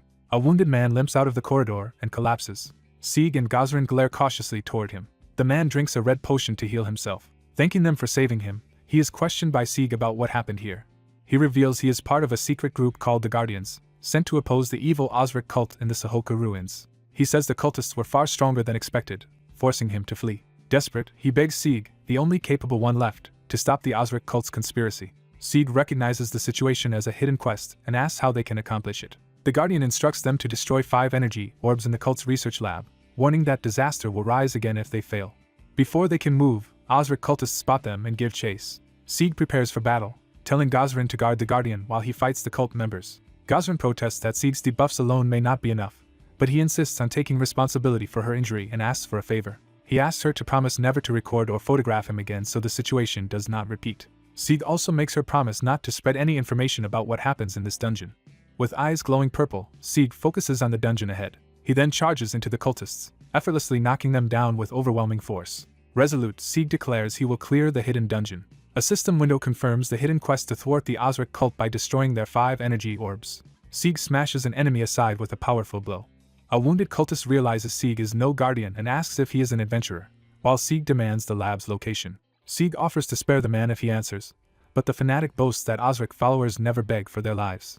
The cultist rants that Sieg will regret coveting their research. Sieg acknowledges the man's loyalty but notes interrogation would only yield more fanatic preaching. Gripping his weapon, Sieg says he does not intend to torture him, only to vent his stress. Sieg adds that he has not had a proper fight in a while and is itching for one, confusing the cultist. Sieg sarcastically hopes the cultist's loyalty has not faded. Looming over the terrified man with a manic grin, Sieg prepares to hit him. Sieg says he just wants to break something, laughing darkly. Intimidated, the cultist quickly gives detailed directions to the research lab. Sieg still whacks him once on the head in irritation. With the location known, Sieg tells Gosrin it is time to move, while she nervously addresses him. Gosrin, shaken by his display of strength, asks why he hid his true power. Sieg promises to explain everything once the quest is finished and asks her to wait. Gosrin shyly agrees to wait for his explanation. As they head deeper into the dungeon, Gosrin makes him promise again to tell her later, and he reassures her. The Guardian silently watches them go, pondering. Elsewhere in the lab, lizard-type creatures float in green tanks, one container already shattered. In the cult's main research facility, robed cultists work among the glowing tanks and cables. Their leader examines a damaged document and dismisses it as unusable. This leader, introduced as High Priest Romulus of the Osric cult, complains about the Guardians' meddling. A wounded Guardian declares their mission is to protect the world and vows to oppose the cult's evil plans. He begins to shout another declaration. Romulus beheads the Guardian with a single sword stroke. Romulus orders his followers to clean up the bodies, and they obey him as High Priest. The masked cultists discuss the wounded guardian who escaped, assuming he is being hunted down and cannot have gone far. One cultist mocks the guardians for failing to stop their plans. In front of a glowing green chamber, a cult leader exalts the coming revival of their demon god. A blinding magical reaction flares up, signaling a powerful event. The facility erupts in a massive explosion, hurling debris everywhere. The ponytailed cultist looks up in shock at the sudden blast. Realizing what happened, the cultist screams in despair. Another cultist asks what is wrong, noticing his comrades panic. Sieg and Ms. Gazrin appear among fallen cultists, and Sieg compliments her attack. Surrounded by surviving cultists, Sieg is again mistaken for a guardian and wonders why everyone assumes that. Sieg retorts that he is a saboteur, while the cultist worries that the intruders may have defeated all priests outside. The cult leader orders the researchers to boost power and start the resurrection ritual immediately now that intruders are inside. A cultist pulls a lever to increase the ritual's output. Power surges through cables into a green tank holding a monstrous body. The system overloads, and green containers crack under the violent energy. A system message declares the resurrection ritual has begun, giving Sieg 5 minutes to destroy 5 orbs and showing one has already been destroyed. Sieg panics about the time attack quest but tells Gazrin to focus on the remaining orbs while he handles the enemies. Gazrin doubts he can fight alone, but Sieg assures her there are not many foes left. Romulus, empowered by dark energy and flanked by cultists, prepares to confront Sieg. Sieg charges forward, leaving Gazrin to handle the orbs. Romulus orders his followers to punish the heretic as the cultists rush Sieg. Sieg engages multiple cultists at once in close combat. He parries their blades and creates openings while moving toward the machinery. Sieg dodges another strike and counters as he maneuvers through the melee. He smashes a cultist aside but curses at the resistance. Another cultist recoils, realizing Sieg's strength. Sieg roars for them to move as he swings his weapon in a wide arc. A cultist tries a desperate overhead strike, screaming as he attacks. Sieg slams that attacker to the ground with a powerful blow. Using the opening, Sieg drives his mace toward another green container. The impact detonates the container in a huge green explosion. One burnt cultist groans from the blast's aftermath. Sieg appears behind him, chiding Romulus for using wide-area attacks that also damage his men. Romulus scoffs that Sieg has no right to talk while using people as shields, channeling more dark power. Romulus acknowledges Sieg's strength and battle sense, admitting that even he finds Sieg a difficult opponent. Sieg notes that Romulus is the only fighter left, and asks if he will surrender. A ghostly monster looms behind Sieg as a voice asks when he ever thought Romulus was alone. The wraiths surge around Sieg as he is forced to keep moving. Sieg realizes what he is facing. He deduces that Romulus is using souls or ghosts to attack through the corpses. Romulus formally introduces himself as the High Priest and Dark Priest of the Osric cult. He explains that he draws his power from the spirits of the dead. Romulus boasts that as long as there are corpses nearby, Sieg cannot defeat him. Surrounded by screaming spirits, Romulus prepares to unleash them on Sieg. He vows that Sieg will die and become part of his power as the interface identifies him and his special ability, Shadow of the Dead. A different scene briefly shows a woman appealing to readers about where to read the series. Another unrelated scene shows a flustered man agreeing to something. Back in the ritual chamber, multiple wraiths chase Sieg as he runs. The ghostly horde fills the air, hemming Sieg in. Sieg carves an X-shaped arc through them, but they are intangible. One wraith slips through and continues its attack.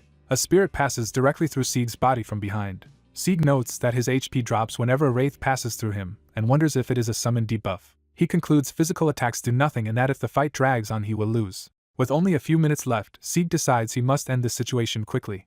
He suspects Romulus's true goal is simply to stall for time. Sieg realizes the stalling is to let the resurrection countdown finish. Romulus laughs, confident that Sieg cannot hit his wraiths with such crude attacks. Sieg replies dismissively as he prepares a different approach. He decides to bypass the wraiths and hit Romulus directly, activating the smash skill. Sieg charges in and lands a heavy blow on Romulus, though the High Priest manages to block. Sieg taunts Romulus for blocking the first attack and warns that the next one will target his face. Romulus is struck hard in the forehead by the following attack and curses Sieg. Enraged, Romulus screams that he will kill Sieg and calls up more spectral power. Sieg continues to spin within the maelstrom of ghosts as Romulus tightens the spiritual storm around him. Romulus tells Sieg to struggle all he wants, believing Sieg still cannot escape. He boasts that Sieg cannot defeat him or stop the resurrection of disaster. Sieg suddenly gains a level and unlocks the new skill Flying Spur, which lets him throw his weapon at a chosen target. He channels the new power upward into a piercing blue projectile. Romulus stares up in alarm, realizing something is wrong. Sieg calls what is coming divine punishment for Romulus. Empowered, Sieg dashes forward to deliver the decisive strike. The flying mace crashes into Romulus in an intense beam of energy. The blow tears through Romulus's body, spilling blood. The projectile continues on, smashing into the machinery behind him. Romulus is left slumped against the breach tank with the glowing mace embedded in him. The blood-stained weapon pulses, confirming the hit. Sieg tests controlling Flying Spur and finds the skill easier to use than expected, wishing he had used it earlier. He looks up at the remaining glowing orb and notes, only one task remains. Sieg states that all that is left is to smash that final orb. A massive explosion destroys one of the yellow orbs. Gazrin confirms that only 2 orbs remain. Wounded but determined, she urges Sieg to hold on while she keeps attacking, begging the cultists to stop interfering. A cultist tackles her, shouting that they must not let the ritual be interrupted. Another cultist grabs Gazrin's injured shoulder, making her cry out. She despairs that there is little time left to complete the mission. The timer shows only 1 minute and 20 seconds remaining. Sieg hurls his empowered mace toward another target. The projectile slams into an orb as Gazrin struggles free, shattering it. A cultist panics at the destruction of the orb just before Sieg punches him aside. Sieg and Gazrin knock down the remaining cultists with coordinated blows. Gazrin calls out to Sieg, and he notes she looks like she is in great pain, asking if her injured shoulder made aiming difficult. She apologizes, feeling she keeps getting in his way because of her wounds. Sieg says she need not apologize, reminding her that she still has to destroy the final orb. He admits flying spur is on cooldown and cannot be used again immediately. Sieg explains that normal attacks cannot break the orb, so they must rely entirely on Gazrin's magic. He teases that if he were in her place he would at least try while time keeps ticking, prompting her to agree to give it her best. Gazrin braces to fire again and tells Sieg not to blame her too much if she misses. With 15 seconds left, she gathers an enormous flame spell. At 10 seconds remaining, Gazrin desperately begs for the attack to succeed. Sieg clasps her hand on the staff to steady her aim as flames swirl around them. With 6 seconds left, Sieg stands behind her, guiding her attack. As the timer counts down to 5, they lock eyes and share a silent understanding. With 4 seconds left, Gazrin steals her resolve. She launches herself and her flaming spell downward in a final desperate strike. The orb is struck just as the timer reaches 1 second. Romulus, still alive, screams in horror as the orb is about to be destroyed. The blast hurls him away in a fiery explosion. Charred and falling, Romulus cries out his name defiantly. He begins chanting that he will bring something terrible into the world. He finishes by invoking the entity called Disaster. A system notice announces they failed the time limit, destroyed only 4 of 5 orbs, and that the boss monster will soon awaken. The remaining crystal container shatters in a blinding burst of light. Sieg curses that he should have finished Romulus properly, while Gazrin draws his attention to what is happening. Sieg reacts in shock to her warning. A colossal lightning-charged serpent emerges from the broken chamber before them. A hidden quest called Disaster Eradication appears, tasking Sieg to defeat the revived boss Lightning Python. The monster lashes out with crackling power. The huge python coils fully into view, towering over Sieg and Gazrin. Sieg realizes the cultists meant this python when they spoke of resurrecting Disaster. He notes that the creature is actually smaller than the legendary version he expected. Recalling legends of a serpent large enough to wrap a mountain, he estimates this one is only about 20 meters long. The interface reveals Lightning Python's stats as a level 70 boss, and Sieg is surprised it is only that strong. Gazrin reasons that the incomplete orbs likely weaken the resurrection but still advises that they run from a level 70 enemy. Sieg, excited by the rare opportunity, refuses to flee and tells her to escape while he fights. Instead of leaving, Gazrin calmly drinks a potion as Sieg watches in confusion. She explains the potion grants resistance to elemental attacks, saying it is low level but better than nothing. Fully resolved, Gazrin steps forward and declares that since they have come this far they should not miss such a rare experience. She smiles and promises Sieg that she will protect him. Sieg agrees that they should fight together until the end and drinks his potion. Gazrin accepts with some resignation, remarking that even if they die here, so be it. As the python roars above them, Sieg jokes that he will not take responsibility for what happens. The beast's lightning breath obliterates part of the chamber while Sieg drinks, barely avoiding a direct hit. Regaining his footing, Sieg readies his weapon for battle. He notes the python is surprisingly fast for its size and that they must stay alert as his elemental resistance rises. The massive serpent crashes around them, pulverizing the surroundings. Sieg leaps high into the air, preparing another powerful attack. He grins and says he wants to see how the python handles a heavy blow. Activating Fate's End, Sieg bathes the python in purple energy that lowers its defenses and magic resistance. He chains the smash skill onto this debuff, diving toward the weakened target. Sieg unleashes a triple strike combo, smashing the python repeatedly along its body. The final impact sends him hurtling away from the monster amid flying debris. Disoriented, Sieg tumbles through the air. A warning flashes that the python is preparing its charged breath attack. Gazrin counters by firing her own flaming spell directly at the charging mouth. Her attack detonates against the incoming lightning. A massive beam of lightning still blasts past, knocking Sieg through the air. The deadly beam carves through the facility, leaving devastation in its wake. Sieg slams into the floor hard as Gazrin runs toward him in concern. Holding his aching head, Sieg insists he barely dodged the attack, and when Gazrin comments that his scream sounded genuine, he asks her to pretend she did not hear it. Sieg internally affirms something. He observes that even weakened, the hidden boss python's huge area attack is catastrophic. Sieg and Gazrin decide they must quickly finish the python before another blast collapses the entire lab. They see the python surround itself with a powerful charged barrier. Sieg reads that the barrier greatly raises its magic resistance and shocks or paralyzes anything that approaches.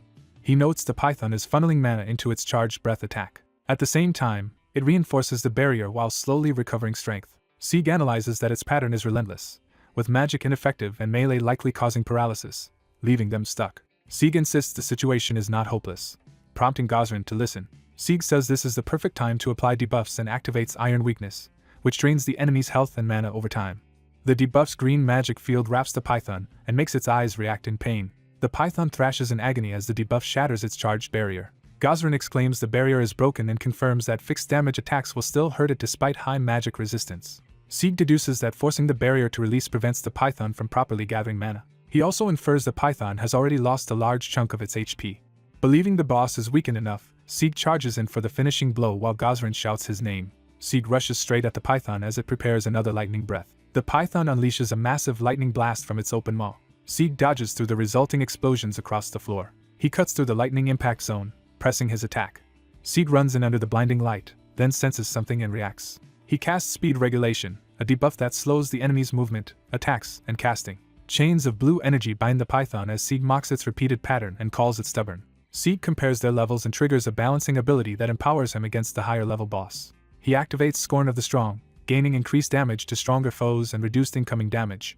Wrapped in blue power, Sieg dives toward the immobilized python for a decisive strike. His eyes blaze with resolve as he goes in for the kill. The system announces that the quest to thwart the Osric cult's conspiracy has been cleared. Sieg stands over the slain python's enormous corpse in the ruined lab. Another quest notice repeats that the Osric cult conspiracy quest is cleared. The system tells him to collect his rewards from the python's body. He levels up and reaches level 46. Sieg is disappointed he gained only one level and wonders how long reaching level 200 will take. He notes the experience was poor but the item rewards seem decent as Gosrin calls out to him. Gosrin marvels that he actually killed the python, while he modestly credits her help.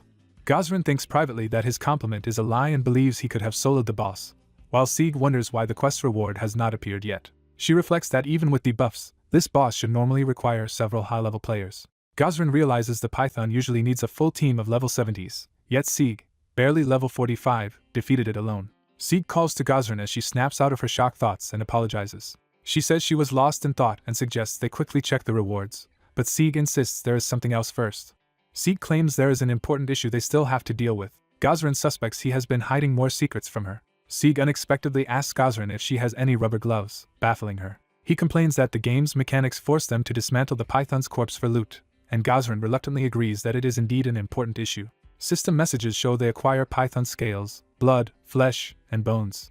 Another notice says they obtain the python's fang, and Gosrin is impressed by the sheer volume of valuable materials. She comments that while large bosses drop a lot of good loot, the bulky items are inconvenient to carry and asks if he is unhappy with the rewards. Sieg gripes that after dissecting the boss, the loot still feels underwhelming for a hidden dungeon boss. He thinks that among the drops, only one item seems truly useful. He inspects the python's core, a consumable orb of light attribute energy from the lightning serpent. Sieg realizes that absorbing the python's core could boost him enough that he would not need to grind as hard. He hesitates because there is only one core and it cannot easily be shared, while Gosrin watches curiously. Sieg awkwardly tells Gosrin that although she helped, he believes he contributed more to the fight. He claims he cannot in good conscience monopolize all the rewards himself. Reaching for the core, he begins to justify how he will divide the loot. He concludes his speech by saying he will take only the supposedly insignificant python's core and let Gosrin have the rest of the materials. Gosrin stares silently at his transparent attempt to keep the best item. She suddenly bursts into laughter, and Sieg laments that his quick-fix plan to claim the core failed. Sieg complains that her abrupt laughter is creepy, but she says the more she observes him, the more interesting he becomes. Gosrin tells him not to be so considerate, and insists he alone should take all the rewards, including the core. She reminds him of past party hunts where she gathered rewards for him, saying this situation is the same and he should not worry. She adds that clearing this quest together has been reward enough for her. Gosrin confides that this has been the most meaningful quest she has ever done, and one she will never forget. Sieg wonders if it was really that great but accepts the core since she insists. Sieg internally admits he did not expect events to turn out this way and feels conflicted even though he wants the reward. Looking at the mountain of loot, he worries it is too much to store in his inventory. As he considers splitting the items, his pet Hamji pops out excitedly, assuming it is finally his turn. Sieg teases Hamji about hiding from the smell during the dissection and accuses him of wanting leftovers, while Hamji complains that his owner does not appreciate how amazing he is.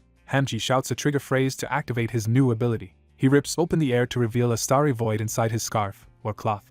A radiant Hanji emerges in a dramatic transformation sequence, showing off his new magic. Sieg watches in disbelief as Hanji proudly presents the glowing effect. Hanji explains that this sparkling scarf represents the new magic of his body. He names the ability Infinite Bag, a magic cloth that can store limitless items. Hanji is suddenly yanked by the cloth, startled and screaming.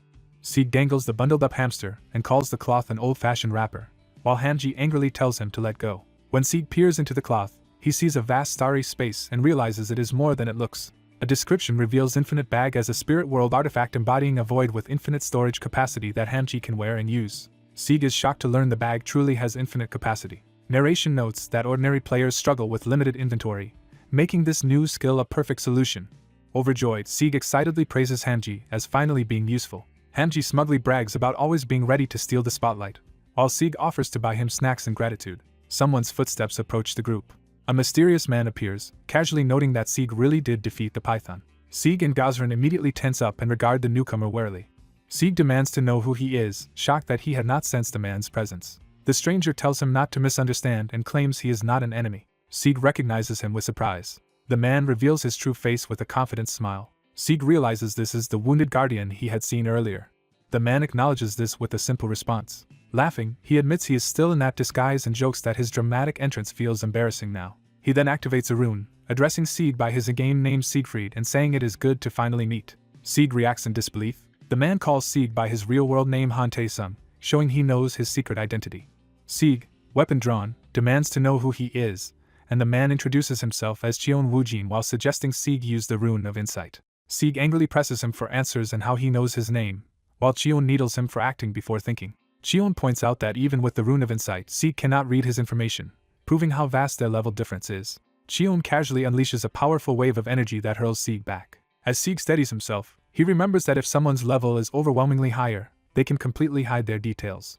Surrounded by swirling aura, Cheon muses that perhaps he should have suppressed his power more to avoid frightening Sieg. Sieg asks why such a strong person approached him in disguise at all. He reasons that Cheon is not here just to flaunt power to a mere level 46 player, prompting Cheon to apologize for overdoing it. Cheon says there is no complex reason, claiming he is simply interested in Sieg, who calls himself a low-tier player. Cheon presses Sieg to be honest, saying he may be low-level but clearly not an ordinary user.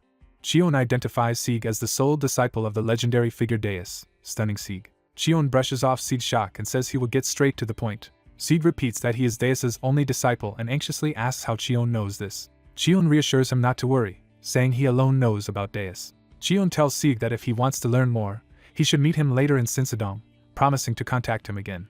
Cheon is about to leave when something else catches his attention. Gazran steps in, apologizing for interrupting the intense conversation. She silently watches, clearly processing what she just overheard. Cheon prepares to depart with a sly smile. As he exits, he jokingly tells them to enjoy the rest of their date. Sieg freezes, mortified by the implication. He realizes his hidden identity has been exposed by someone overwhelmingly strong. Sieg worries whether other top rankers also know about him and questions whether Cheon is really the only one aware of Deus. He further fears that the powerful group Genesis might also know who he is. Frustrated, Sieg laments that just as things were getting fun, events took such a complicated turn.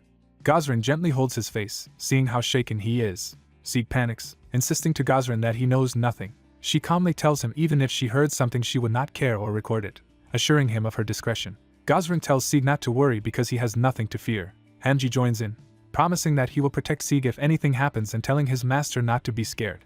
Sieg falls silent, considering their support. A faint smile forms as he prepares to respond. He thanks both Gazran and Hanji for standing by him. After leaving the hidden dungeon, the party with Gazran and Hanji ends.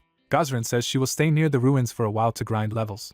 In the real world, Sieg sits before his capsule and notes he has not logged into BNW since that incident. Despite Gazran and Hanji's reassurances, anxiety over his exposed identity keeps him from returning to the game. Exhausted from worrying, Sieg decides to stop thinking about it and just sleep.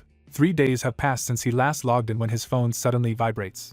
The message on his phone summons him that night to Club Heaven in Sinsadong to meet Cheon Woojin. That night, under the moon over Sinsadong in Gangnam, Sieg heads to the appointed place. Nervous, Sieg heads toward the club, thinking again how unusual Cheon Woojin is. Walking through the busy night streets, he reflects that he usually stayed home gaming instead of going out like this. He arrives at Club Heaven and wonders if Cheon is already inside. Lining up outside, he worries about his first time at a club and whether he will be allowed in. The bouncer immediately rejects him for violating the dress code, leaving him dejected. Sieg consoles himself that at least he was refused for his outfit. then politely asks if he can briefly enter just to meet someone. The bouncer reacts menacingly, making Sieg realize his request will not work. Nearby onlookers mock Sieg for wearing sweatpants to club heaven while one tells the other to stop whispering because Sieg can hear them. One of the men raises his middle finger and rudely tells Sieg to get lost. Sieg glares at the heckler, calling him a jerk in his thoughts. Cheon Woojin suddenly appears, drapes an arm over Sieg's shoulders, and greets him familiarly, startling the heckler. Cheon lightly scolds Sieg for his casual clothes while showing off his own nicer outfit. Realizing Sieg is Cheon's friend, the bouncer bows and apologizes for the earlier treatment, as Cheon chides him for being rude to a newcomer. Laughing, Cheon remarks that if he had been the guard, he too would have wanted to kick the rude guy out. The protagonist dryly points out that the other person is basically ordering him to obey. Outside the club, onlookers are awestruck as Cheon Woojin casually leaves with the protagonist, while someone incredulously realizes that a supposed loser really does know him. Cheon Woojin smirks confidently, revealing his amusement with the situation. The couple watching this realize they have angered someone powerful and gloomily conclude they can never return to this area. Music equipment thumps to life, setting the atmosphere of a lively club. Inside the club, revelers dance wildly while the protagonist's female acquaintance looks tense and uneasy amid the chaos. Two stern guards stand before a luxurious VIP room. Inside the VIP room, Cheon Woojin offers expensive champagne, asking what high-end drink the protagonist prefers. Cheon Woojin says he can serve something else if champagne is not to his taste, and the protagonist replies that he does not know those brands and is not here to drink. When Cheon Woojin tells him he can go dance if he wants, the protagonist explodes, accusing him of provoking him after personally calling him there. Cheon Woojin laughs that the protagonist's reactions make him want to tease him more, while the protagonist impatiently demands to know who he really is. Cheon Woojin admits he owes apologies, including for ruining the protagonist's previous date, and says he will explain some things. He reminds the protagonist of the person he once impersonated, leading into an explanation. Cheon Woojin reveals that the man he disguised himself as was a real guardian who escaped the Osric lab and later died, and that he himself is also a guardian member. The protagonist is appalled that Cheon Woojin used a dead comrade's identity, and Cheon Woojin somberly concedes it was a betrayal of the guardians. Cheon Woojin adds that despite betraying their comrade's memory, meeting the protagonist made it worthwhile because the protagonist is the sole disciple of Deus. He continues that his main objective is to gauge the strength of another hidden class user like himself, while the protagonist notes he already knows he is a hidden class. Shocked, the protagonist spits out his drink as Cheon Woojin confirms he is also a hidden class player. The protagonist thinks he suspected Cheon Woojin was unusual but is still stunned to learn there is another hidden class, and realizes Cheon Woojin knew about him because of that. Cheon Woojin explains he discovered the protagonist's identity through money-related information, while the protagonist grudgingly admits hidden classes are not omnipotent yet finds the explanation irritating. Lounging casually, Cheon Woojin assures him his personal data is safe and reiterates that only he knows how special he is in reality. Cheon Woojin points out that even the Genesis Guild, whom the protagonist fears, has no idea he is Deus's disciple, causing the protagonist to bristle and insist he is not afraid of them.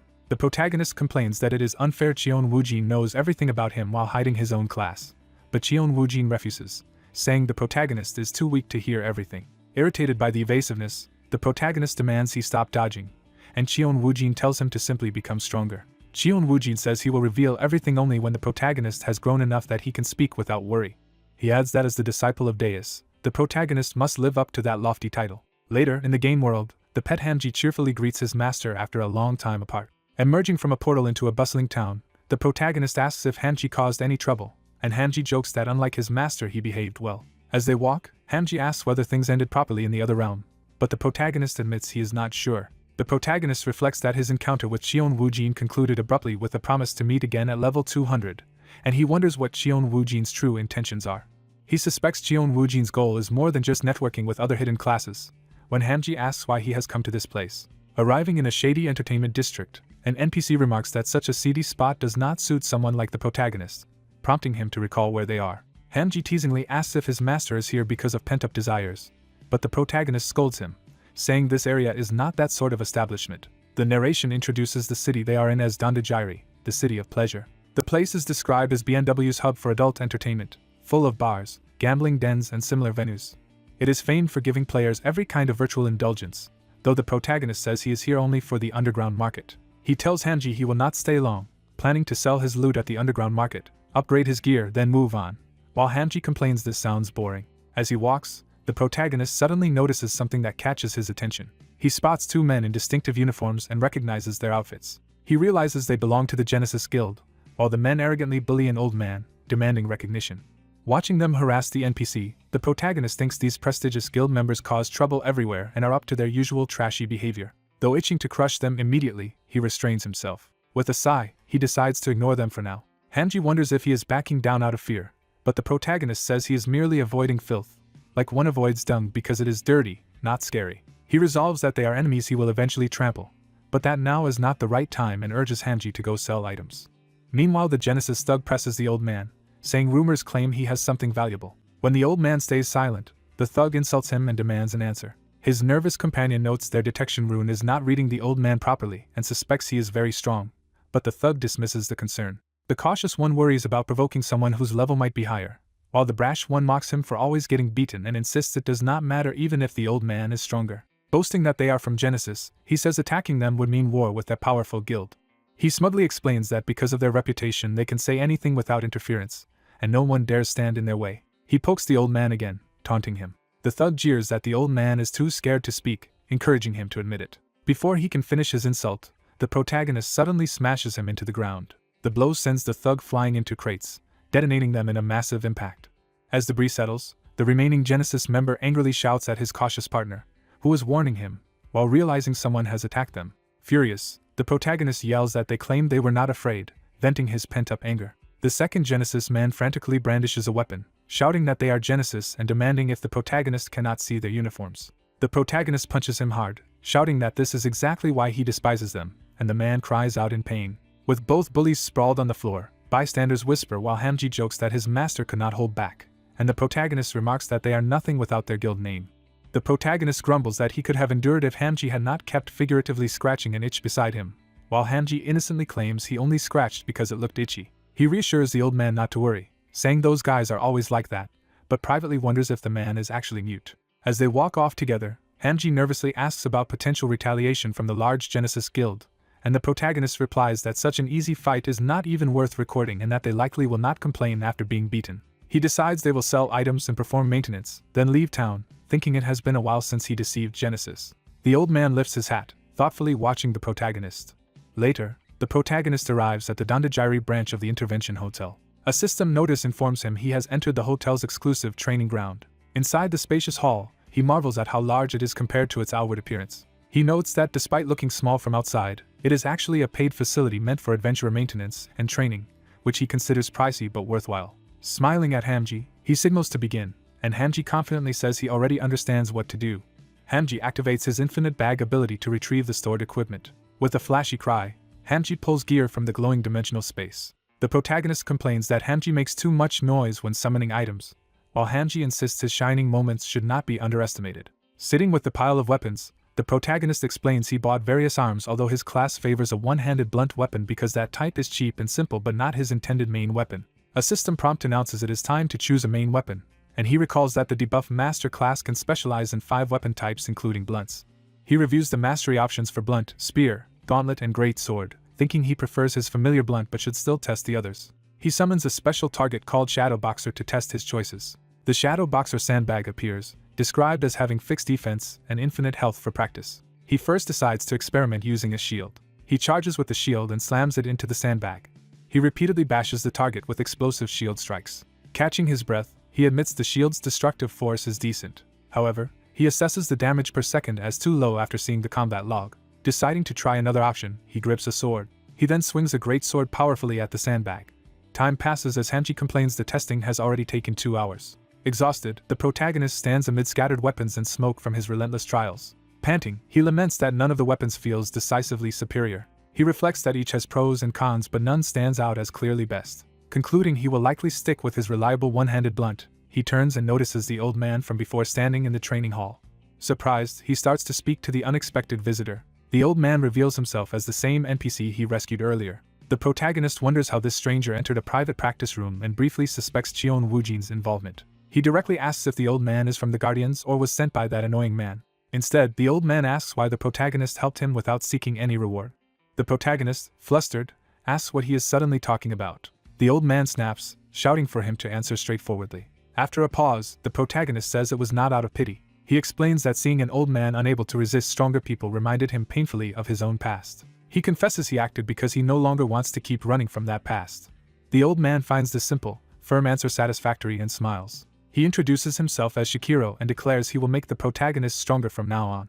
A status window identifies Shikiro as a human named NPC of level 354 with the title Weapon Master, part of the 5-star heaven. The protagonist recognizes the name Shikiro, linking it to a powerful symbol. Narration explains Shikiro is another member of the elite 5-star heaven like Beetlejuice, a martial artist who has reached true mastery. It further elaborates that Shikiro can freely wield 18 different weapons, earning him the title Weapon Meister. The protagonist realizes the old man was secretly Shikiro, and that his hat had blocked the rune of insight from reading his stats. He is amazed that both Beetlejuice and Shikiro have taken interest in him, wondering if he is really that coveted, yet decides he should probably refuse. As he starts to politely decline, Shikiro correctly assumes he already has a master and says such talent is rarely masterless. Shikiro adds that learning is not confined to a single master-disciple bond and offers to help solve the protagonist's confusion about his main weapon. He clarifies he is not asking the protagonist to become his disciple, only to treat him as a senior willing to aid a promising junior. The protagonist notes Shikiro's persuasive skill but admits his arguments are reasonable. He imagines his own strict master scoffing that weapons are unnecessary because the body itself is the ultimate weapon and figures that is all he would hear if he asked him. So he asks if Shikiro will simply tell him which weapon suits him best, and Shikiro muses about a weapon that truly fits him. Shikiro then implies that someone like him would not settle for just one weapon, hinting at a broader solution. He says that with his help the protagonist will be able to raise all usable weapons to the level of a main weapon. A new item window appears, revealing the mythic grade belt Majingjord modeled after Thor's belt, with multiple powerful abilities. The narration explains BNW's 8-tier item grading system and notes that Myth is effectively the highest obtainable grade for adventurers. Mythic grade is highlighted as the peak players can realistically reach. The protagonist is stunned that Shikiro is giving, not lending, him a mythic grade item, and Shikiro casually remarks that once equipped it will be permanently bound. The protagonist reiterates he cannot accept a new master but trails off. Instead he prostrates himself, formally bowing in respect to Shikiro as a senior. With a resigned look, he prepares to negotiate further. He lunges forward and gratefully tries to snatch the belt, shouting his thanks. Practically clinging to Shikiro, he yells that he will gladly accept the gift. Shikiro chuckles that the protagonist's eagerness reminds him of the puppies he once raised, while the protagonist bristles at being compared to a dog. When he learns there is a condition, the protagonist erupts in anger, but Shikiro calmly lectures that real growth requires proper process, and one must use items without becoming dependent on them. Crestfallen, the protagonist realizes he must earn the belt and asks what is required, and Shikiro tells him to follow. The scene shifts to a brutal arena fight where a bald combatant named Miles, wielding a spiked mace, crushes an opponent. The announcer excitedly declares the winner decided.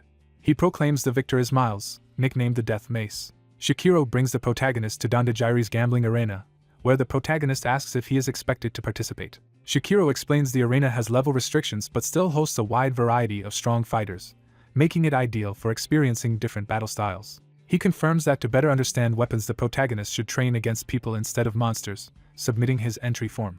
Watching a screen showing the muscular champion, the protagonist wonders if fighting NPCs here really has meaning.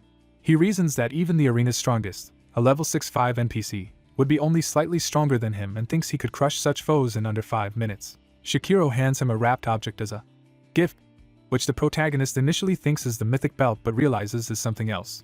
Unwrapping it, the protagonist discovers a bizarre armor-like item. Startled by the strange, tentacle-like armor now strapped to his torso, he cries out in confusion, while Hamji is equally shocked. He comments that it seems to be armor yet looks flimsy, while Shikiro laughs that more revealing armor is supposedly more effective. Shikiro tells him his turn in the arena is coming and instructs him to fight using only basic skills with no techniques or abilities. The protagonist agrees but adds that if he defeats the arena champion he expects to receive Majingjord as promised. Shikiro chuckles that the protagonist certainly has confidence. The protagonist inwardly thinks Shikiro has underestimated him, believing that even with unfamiliar weapons and sealed skills he will manage just fine. He recalls his extensive experience wielding many weapons against Genesis. Combined with his master's harsh training that left his stats overwhelming for his level, he concludes this arena will be more like a playground than a challenge. Determined, he runs out toward the arena, vowing to clear this test quickly and claim the mythic belt. The spotlighted arena floor is shown as the stage for his upcoming fight. The announcer hypes up the crowd, declaring that a new warrior is about to make history in the sacred arena. With theatrical flair, the announcer introduces the newcomer by his flashy in-game moniker, calling him the Skeleton Warrior, also known as the Weakling Man. A cloaked swordsman appears in a bright spotlight, signaling the start of his arena debut. He cringes internally, thinking his title sounds embarrassingly lame and outdated. He blames Shikiro for coming up with that name, while Shikiro proudly insists it suits him. An opponent mocks that he looks as weak as his name implies, irritating him. Facing a mantis-like fighter, He hefts his great sword and asks if he should end it quickly. The Mantis, an NPC named Maki, threatens to torture him and is identified as a level 3/7 Slaughter-side mimic. Siegfried, a level 4/6 human debuff master adventurer titled Goblin Slayer and Beerman Guardian, calls the Mantis shabby. Enraged, Maki rushes him, vowing to make him regret coming. During Maki's spinning assault, Siegfried casually says he has a question for the Mantis. He wonders aloud what color blood will spill when he cracks the insectid's head. Grinning wildly, he finishes the thought by speculating if the blood might be some strange color. His debuff armor automatically activates, scanning Maki's abilities during the clash. A system message reports Maki's scan is complete and initiates a nerf on the armor's wearer. Siegfried convulses in pain as blue energy surges through him from the armor. The announcer declares that the supposed weakling has gone down to Maki's attack, though Maki seems puzzled. Writhing, Siegfried realizes his whole body hurts unbearably and suspects it is not from the Mantis's blow. A detailed description reveals debuff armor is legendary gear that weakens its wearer below the opponent's stats while making them feel pain. Horrified, Siegfried recognizes that he is actually wearing the dreaded debuff armor. Maki laughs at his misery, calling him pathetic and preparing to ask a question of his own. Siegfried looks on warily, sweat running down his face. Maki now echoes Siegfried's earlier taunt, asking what color blood will spill when he cuts off Siegfried's head. He adds that he already knows the answer, relishing the cruelty. Maki charges again with a shriek while Siegfried braces himself, clearly strained. Their attacks collide violently, shaking the arena. Maki says Siegfried only dodged by luck and wonders if he can avoid the next strike. Siegfried grips his sword again, thinking things are already chaotic as the fight continues. Annoyed, he lunges forward shouting for the Mantis to shut up. Sword and side slam together as they exchange another fierce blow. Maki blocks and sneers that Siegfried's swings are far too slow. He leaps high and tries to crush Siegfried, mocking what he hopes to achieve with such sluggish attacks. A warning tells Siegfried his stats are now 20% lower than Maki's, and he feels heavy and slow, noting he would normally dodge easily. He reasons Shikiro must have put him in debuff armor for a purpose beyond just handicapping him. Resolved, he murmurs that he understands and prepares to change his approach. He moves his foot decisively, saying for now he will adjust his tactics. Siegfried decides to return to fundamentals, positioning his body and sword with precise basics. Watching from above, the hamster notes the master's condition seems off during the duel. Shikiro munches popcorn, remarking that Siegfried could usually dodge such attacks effortlessly, and asking if the hamster is worried. The hamster cheerfully admits he actually wanted to see his overconfident master get beaten up for once. Shikiro explains this tough situation is perfect for deepening Siegfried's understanding of weapons. He reflects that with physical advantages and skills suppressed, Siegfried must discover the true essence of his sword. Shikiro wonders how Siegfried will handle being in the weaker position after always fighting from strength. Shikiro watches intently, eyes gleaming with interest. Siegfried cleanly severs one of Maki's arms, spraying red blood. Maki stares at his mangled arm in disbelief, stammering. He then screams in agony as blood pours from the wound. Siegfried, panting, admits the maneuver was harder than expected, partly due to unfamiliar movements. Pointing at him, Siegfried warns Maki that his other arm will be next. Maki flies into a rage, vowing to kill Siegfried for his arrogance. The announcer excitedly proclaims that the supposed weakling has shockingly severed Maki's arm and that Maki is now attacking wildly.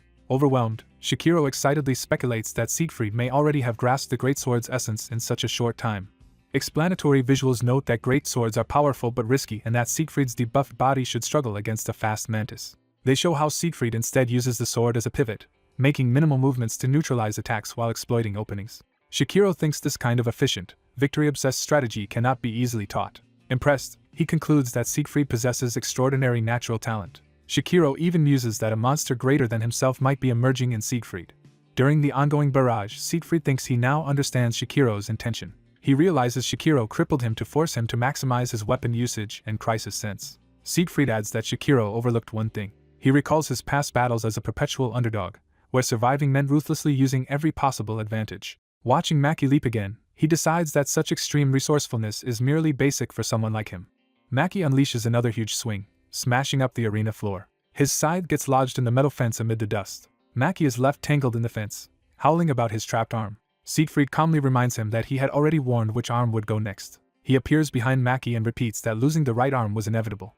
Another sweeping cut sends blood flying as Siegfried completes the dismemberment. Maki collapses, screaming in disbelief. The defeated mantis lies sprawled on the arena floor while Siegfried stands over him. A nervous announcer prepares to declare the official result. He announces to the shocked crowd that the so-called weakling has actually won. Spectators excitedly chant Siegfried's mocking nickname, reveling in the upset. Elsewhere, a man confirms that Siegfried is the one responsible for injuring his subordinates. His underling agrees, saying they were easily beaten by that same guy. When one subordinate tries to make excuses, the leader cuts him off with a brutal punch. Furious about his lost dignity, he keeps pummeling them while they apologize. He suddenly pauses, thinking of something. Recognizing Siegfried's face, he realizes the fighter looks familiar and is identified as guild member Choi Kyeolji. Watching the arena broadcast, someone asks for the champion's real name and is told it is Siegfried. Kyeolji notes Siegfried resembles someone he knows and that rumors link him to an unidentifiable old man. Deciding on a course, Kyeolji says they will simply eliminate both Siegfried and the old man. A hooded figure warns that dealing with Shikiro will not be so easy, revealing the old man's identity. They clarify that Shikiro is a legendary weapon master who was secretly watching the match in disguise. The hooded person adds that Shikiro roams the continent seeking rare treasures and that his presence signals one is nearby. Kyeolji excitedly guesses that Shikiro's visit to Dandajiri Arena implies a treasure hidden there. He is reminded that Shikiro is nearly unbeatable, though not necessarily impossible to handle. The hooded figure agrees Shikiro is normally invincible. Shikiro smiles gently, but the hooded person hints that current circumstances could change that. The hooded figure grins menacingly, saying that with the way things stand, the situation is different. Night falls over the lantern-lit Dandajiri district. In the arena, a new bout begins under purple lights as another opponent is slashed aside. The Dandajiri Arena champion Hachiol, a fighter-type entity, boasts that Siegfried is lucky to face him so soon. Hachiol charges, declaring this arena will become Siegfried's grave. He bellows for Siegfried to come at him, swinging wildly. Siegfried dodges, recalling he learned boxing as a kid and trusts that skill. He times a punch and explains he is using a counterattack. Hachiol's brain rattles inside his skull as the blow lands, leaving him stunned. The hulking fighter crashes to the ground while Siegfried stands, having knocked him out. The announcer shouts that the undefeated champion has fallen and a new legend has emerged. Amid roaring cheers, Siegfried is hailed again as the new weakling legend. Spectators comment that watching the weakling is entertaining because he always struggles early but wins while switching weapons. On stage, the announcer marvels that Siegfried became champion in only a week. He asks Siegfried how it feels to be the new champion. Siegfried hesitates and starts to answer. Deadpan, he announces that he intends to retire immediately. That evening at the Intervention Hotel Dandajiri branch, the city glows with lantern light. In his room, Siegfried examines a belt while his hamster companion sleeps on the table. The belt radiates golden light as he fastens it. A system message states that Siegfried has obtained the mythical belt Megingjord, which reshapes itself to fit him. Wearing the mythical item, Siegfried feels his self-esteem soar and compares it to owning luxury goods. Shikiro enters and, seeing his expression, comments that he clearly likes the belt. Shikiro apologizes for missing the final match and congratulates Siegfried on becoming, and immediately ceasing to be, champion. Siegfried modestly says that for someone as great as Shikiro, arranging all this was nothing. Shikiro laughs that he himself never became champion that quickly, surprising Siegfried. Shikiro reminisces that he started with a sword over a century ago. He explains he once fought in arenas too but originally took up the sword simply to survive. Compared with those brutal old arenas, he feels modern ones are child's play, which makes Siegfried inwardly grumble. The hamster asks if Shikiro is staying in Dandajiri for the arena, and Shikiro says he has a different purpose. Shikiro then asks Siegfried for some of his time to pursue that other reason. At dawn, mist rolls over a hidden complex of pagodas and walls. Shikiro leads Siegfried to a cavern entrance, announcing they have arrived.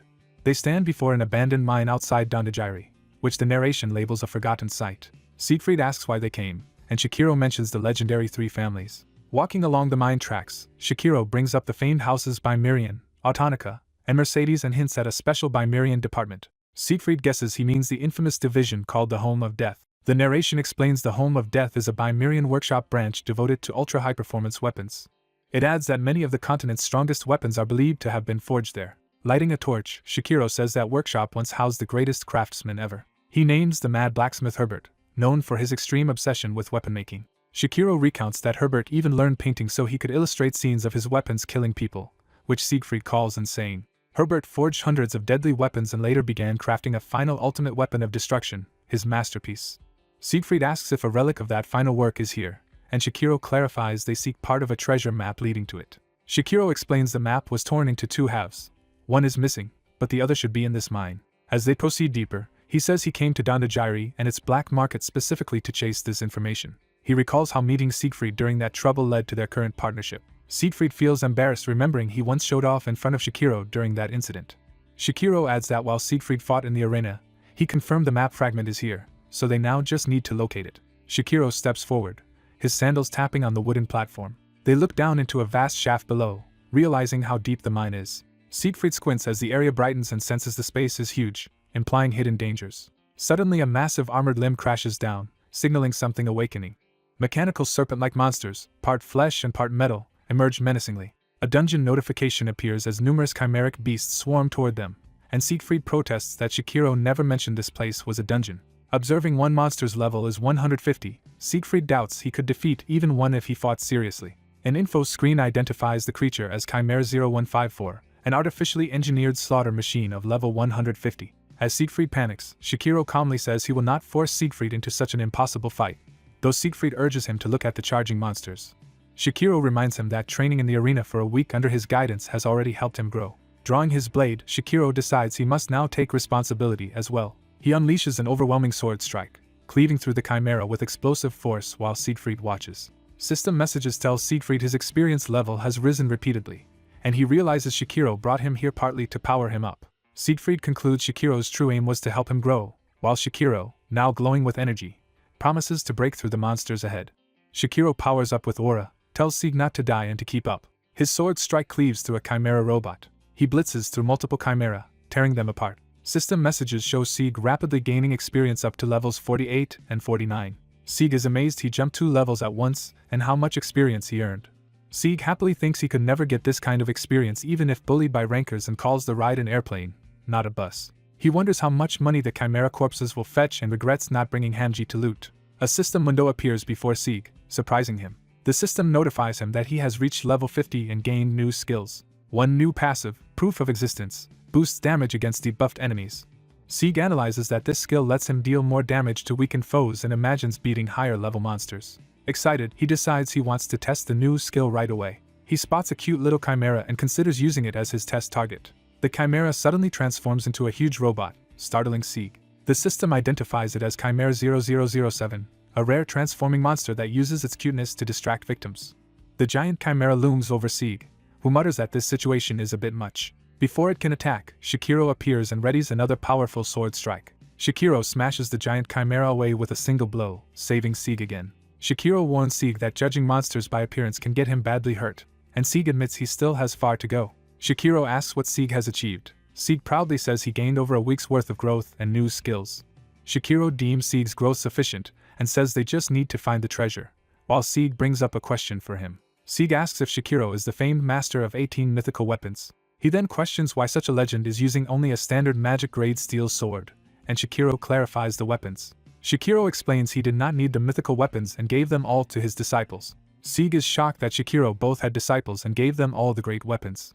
Shikiro says he took students because it was hard to make friends as he moved around, and he no longer knows what those disciples are doing. He adds that it is natural for a teacher to want to give good things to his disciple, leaving Sieg silently thoughtful. Sieg points out that if Shikiro is not greedy for weapons, seeking Herbert's remains seems contradictory. Sieg suspects Shikiro might intend to give Herbert's weapon to him, thinking Shikiro did not bring him here for nothing. Shikiro instead casually asks if Sieg is unsatisfied with his current belt, Megingjord. Shikiro reveals that searching for Herbert's posthumous works is only a hobby and that he enjoys the treasure hunt more than the treasure. Sieg notes that Shikiro values the process over the result, and Shikiro laughs that this approach is more romantic. They arrive at a massive underground area and gaze up at it together. The two walk through the foggy corridor toward their next destination. They reach an ornate stone gate marked with an M. Sieg observes that the M-engraved gate symbolizes the home of death and likely hides clues to Herbert's last work. He finds it suspicious that the gate lacks locks or spells and wonders if there is a trap inside. Worried, Sieg asks Shikiro how they should proceed, as Shikiro suddenly coughs up blood. Shikiro collapses, coughing more blood, and Sieg shouts his name in alarm. Sieg runs over, panicking about Shikiro's bleeding, while Shikiro insists he is fine. Shikiro explains it is a long-term illness causing occasional seizures, which relates to his earlier coughing. Sieg, supporting him, asks if it is true that all the Shikiros in the world are dying, as another person approaches. Sieg turns and recognizes the newcomer, tense and sweating. A man with a hooded companion thanks them for clearing the road, saying it made reaching this place easy. The man smirks and mocks them, calling them fools for doing the hard work. The system identifies him as Choi Kyoji, a level 78 human lance master and sneaky hunter. Choi recognizes the wounded old man as Shikiro and derisively calls him a dying geezer. Sieg identifies Choi as the one who beat the arena champion, introducing himself as Siegfried from that same arena. Choi calls Siegfried the lunatic who disrupted the arena and retired after becoming champion, accusing him of also interfering with his subordinates. He dismisses what happened to those subordinates as irrelevant, and steps up to confront Sieg.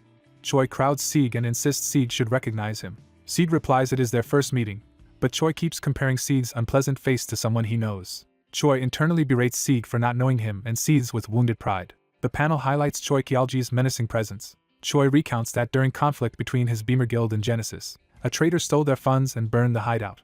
He believes this traitor also lured other members to switch sides, calling him despicable, then orders the mercenary Nari to handle Sieg while he checks the gate. Sieg calms himself, deciding now is not the time to be ruled by anger since Choi is not the current threat. He judges that the real problem is the powerful red-hooded mercenary standing nearby. Sieg senses overwhelming power beneath the mercenary's disguise and realizes that aura likely hid their presence earlier. Seeing the mercenary's magical buildup, Sieg concludes he stands no chance against him right now. Sieg decides his role is to stall the enemy until Shikiro can recover enough to fight. He loudly questions whether a Genesis guild member should be doing this and if the guild will tolerate it, trying to provoke and delay. Sieg reasons aloud that Genesis must be struggling in this town and suggests Choi was demoted. With a sly smile, Sieg taunts that Genesis would not care about a spoiled, useless member like Choi. Enraged, Choi demands Sieg repeat the insult. Choi suddenly lashes out, striking Sieg in the face with a lightning-fast blow. Sieg reels as Choi dashes in to continue his assault. Choi kicks Sieg hard, sending him flying past Shikiro. Choi's follow-up punch smashes into Sieg with explosive force. Shikiro, horrified, yells Sieg's name. The mercenary restrains Choi and warns that Sieg was only provoking him to buy time, but Choi resents being ordered around. Bruised yet standing, Sieg vows to kill Choi himself. Choi, eyes burning, insists he will be the one to kill Sieg personally. Choi throws away his coat and prepares to fight in earnest. He says Sieg no longer needs his help and orders the mercenary to keep the old man from interfering. Choi reiterates with a sinister grin that he will personally kill Sieg. Sieg notes that Choi's hot-tempered nature has not changed and that this actually prevented the situation from becoming even worse. Sieg observes that the red-hooded mercenary's relationship with Choi is purely transactional and devoid of loyalty, then tells Shikiro to simply watch. Sieg plans that if he kills Choi and negotiates a higher reward with the mercenary, he might avoid further conflict or at least buy Shikiro more time. Facing Choi, Sieg tells him he still does not grasp the situation.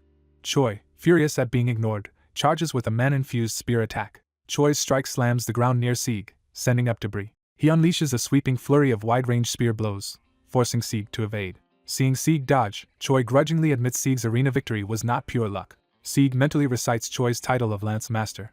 He recalls that Choi specializes in channeling mana into his spear tip to deliver sweeping wide-area attacks. Sieg, now wreathed in blue power, decides that even so, Choi is still no match for him. Using Meganjord's quick draw ability, Sieg blitzes in and slams his blade against Choi. Choi is shocked by the strength of Sieg's weapon and that someone only level 50 can hit so hard. Swearing, Choi moves to counterattack. He hammers down his spear, but Sieg blocks using a shield. Choi is stunned that Sieg produced a shield mid-fight and wonders when it appeared. Sieg activates quick sheathing while circling behind him. He immediately triggers quick draw again to launch another sudden attack. Sieg chains quick sheathing and quick draw repeatedly, switching weapons at impossible speed to overwhelm Choi. Choi panics because Sieg is swapping weapons too quickly for him to counter. Choi realizes in disbelief that Sieg had been hiding his true power. Sieg finally lands a decisive, powerful slash on Choi. Shikiro watches, impressed that Sieg mastered Meganjord's abilities mid-battle and denied any chance of counterattack. Shikiro concludes proudly that his judgment in taking Sieg as a student was right and predicts Sieg will soon surpass them both. The mercenary, revealed with long white hair, remarks that Shikiro chose an interesting disciple and must find it satisfying to watch him grow. Shikiro coldly warns that if the mercenary harms Sieg even slightly, he will not let it pass. The mercenary chides Shikiro for not recognizing their precarious situation, saying he could have killed them both already. He reveals he is sparing them only because of Herbert's masterpiece and demands the rest of the map. He directly asks where the remaining pieces of the map to Herbert's posthumous work are hidden. Shikiro agrees to reveal the map's whereabouts. However, he adds that he has one condition. Meanwhile, Sieg finishes the duel, sheathing his blade as Choi lies unconscious. Sieg realizes the rapid weapon switching he used is Meganjord's special ability. He notes he is still unfamiliar with it but believes he can become much stronger as he masters it. Sieg thinks that with Choi handled, the only thing left is dealing with the mercenary. Choi, coughing blood on the ground, struggles to accept that someone 30 levels lower defeated him and calls Sieg's power cheating. Sieg reflects that he had intended to kill Choi and wonders if Choi was actually stronger than he seemed. Choi, still stubborn, orders the mercenary to kill Sieg and Shikiro. The mercenary hesitates, and Sieg accuses him of changing his stance to avoid getting beaten, prompting a thoughtful grunt. The mercenary bluntly refuses Choi's order, shocking both Choi and Sieg. Choi demands to know what he means and yells at him to stop joking and kill them. The mercenary responds that his aim is Herbert's legacy, not money, despite all the payments he received. He explains he only used the Genesis name temporarily so he could operate in town without interference. Choi shouts in disbelief that the mercenary is willing to make Genesis his enemy. The mercenary says he will return once he finds the map. Then he cruelly reveals he knows Choi is actually an abandoned dog cast out by Genesis. Choi breaks down in denial at hearing this. A flashback begins with Choi protesting being ordered to go to the remote town of Dandajiri. In the past, Choi complained to a guild officer about being sent to such a place, but the officer insisted it was the guild leader's order. The officer told him he would get plenty of funds to relax and gamble there, while Choi raged that he had dedicated so much money to Genesis. The officer pointed out that money originally belonged to the Beamer Guild, not Choi. Choi yells that this is no time for word games, while the officer calls him clueless. The officer finally snarls that Choi should have just stayed in Dandajiri, effectively dismissing him. Back in the present, Choi grips his spear and mutters that he was not abandoned. He screams that he does not belong in such a place, unleashing his power in a frenzy. Choi gathers massive purple energy with his spear, creating a devastating storm around Sieg. Sieg realizes Choi intends to destroy everything around them and has completely lost control. Choi roars and completes his ultimate attack. The enormous energy wave surges towards Sieg. Sieg braces himself against the attack, barely staying grounded. A powerful impact shakes the ground as the blast hits.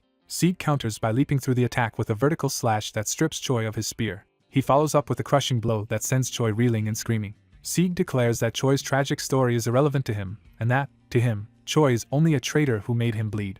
He recalls how painful it was to be betrayed by someone you trusted. Sieg then turns Choi's own spear against him, aiming a finishing strike. Using his throwing skill Flying Spur, Sieg hurls the weapon directly at Choi. The attack impales Choi in an explosion of blue energy. The system announces that Choi Kyeolji has died as the dungeon begins collapsing. Amid the crumbling structure, a glowing chest appears on an altar. System messages congratulate Sieg for clearing the dungeon and grant reward items. The wall collapses fully, opening the chamber and revealing the treasure chest within. The system again congratulates him and prompts him to claim his rewards. Sieg sees that the item inside is a treasure map that marks the location of Herbert's posthumous work. A sinister white-haired man claims the treasure map and realizes the kid is after it too. Sieg is ordered by his ally to back off and surrender the map. The older swordsman senses the newcomer's silver hair, pale skin and horrific magic. Shikiro identifies him as the Red Cardinal, who is flattered by the recognition. Sieg asks who he is and learns the man is a master-level heresy inquisitor of the Osric cult. Shikiro warns Sieg that this enemy is beyond his ability, shocking Sieg at the cult's name. Sieg recalls the Osric cult as the group that revived the giant python at the Sohoku ruins. Red Cardinal tells Sieg his life is spared only because of conditions Shikiro proposed. Confused, Sieg hears Shikiro explain he agreed to hand over the treasure map, valuing life above treasure. Sieg begrudgingly admits they cannot handle a master-level foe given Shikiro's current condition and his own level.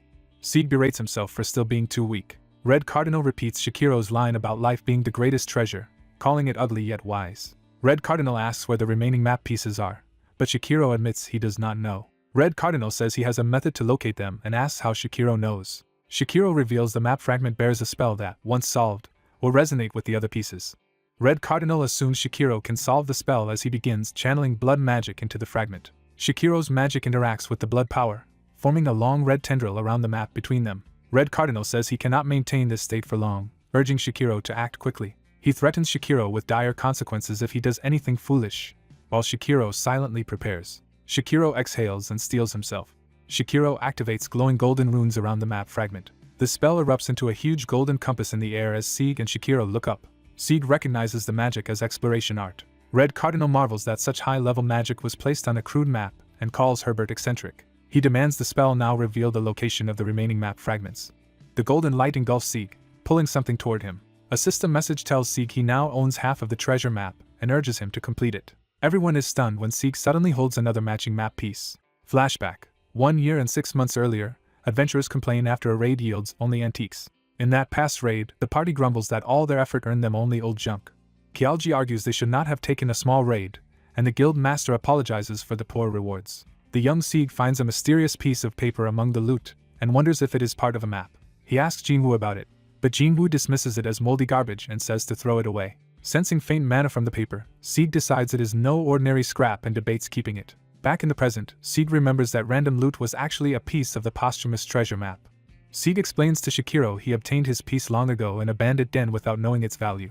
Red Cardinal seethes internally that Shikiro deceived him about holding all the fragments. In a sudden attack, Shikiro slices through Sieg's chest with blood magic while striking Red Cardinal. Bleeding, Sieg cries out in pain.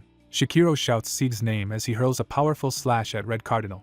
Shikiro tries to calm the Red Cardinal, insisting this is a misunderstanding. Red Cardinal rejects the idea of misunderstanding and says such excuses will not work now. He reveals he never intended to negotiate with them at all. A system message announces that a blood barrier has been activated around the area.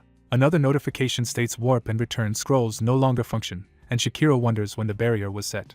Shikiro realizes the enemy planned from the beginning not to let them escape, which Red Cardinal confirms. Red Cardinal says someone of Shikiro's caliber forced him to prepare this much in advance. He declares that Sieg's growing talent will threaten the cult and must be eliminated now, while his blood restraints crush Sieg. Red Cardinal vows that he will be the one to die here instead. Shikiro slashes, blowing Sieg away from the blood spikes and shattering the bloody cage.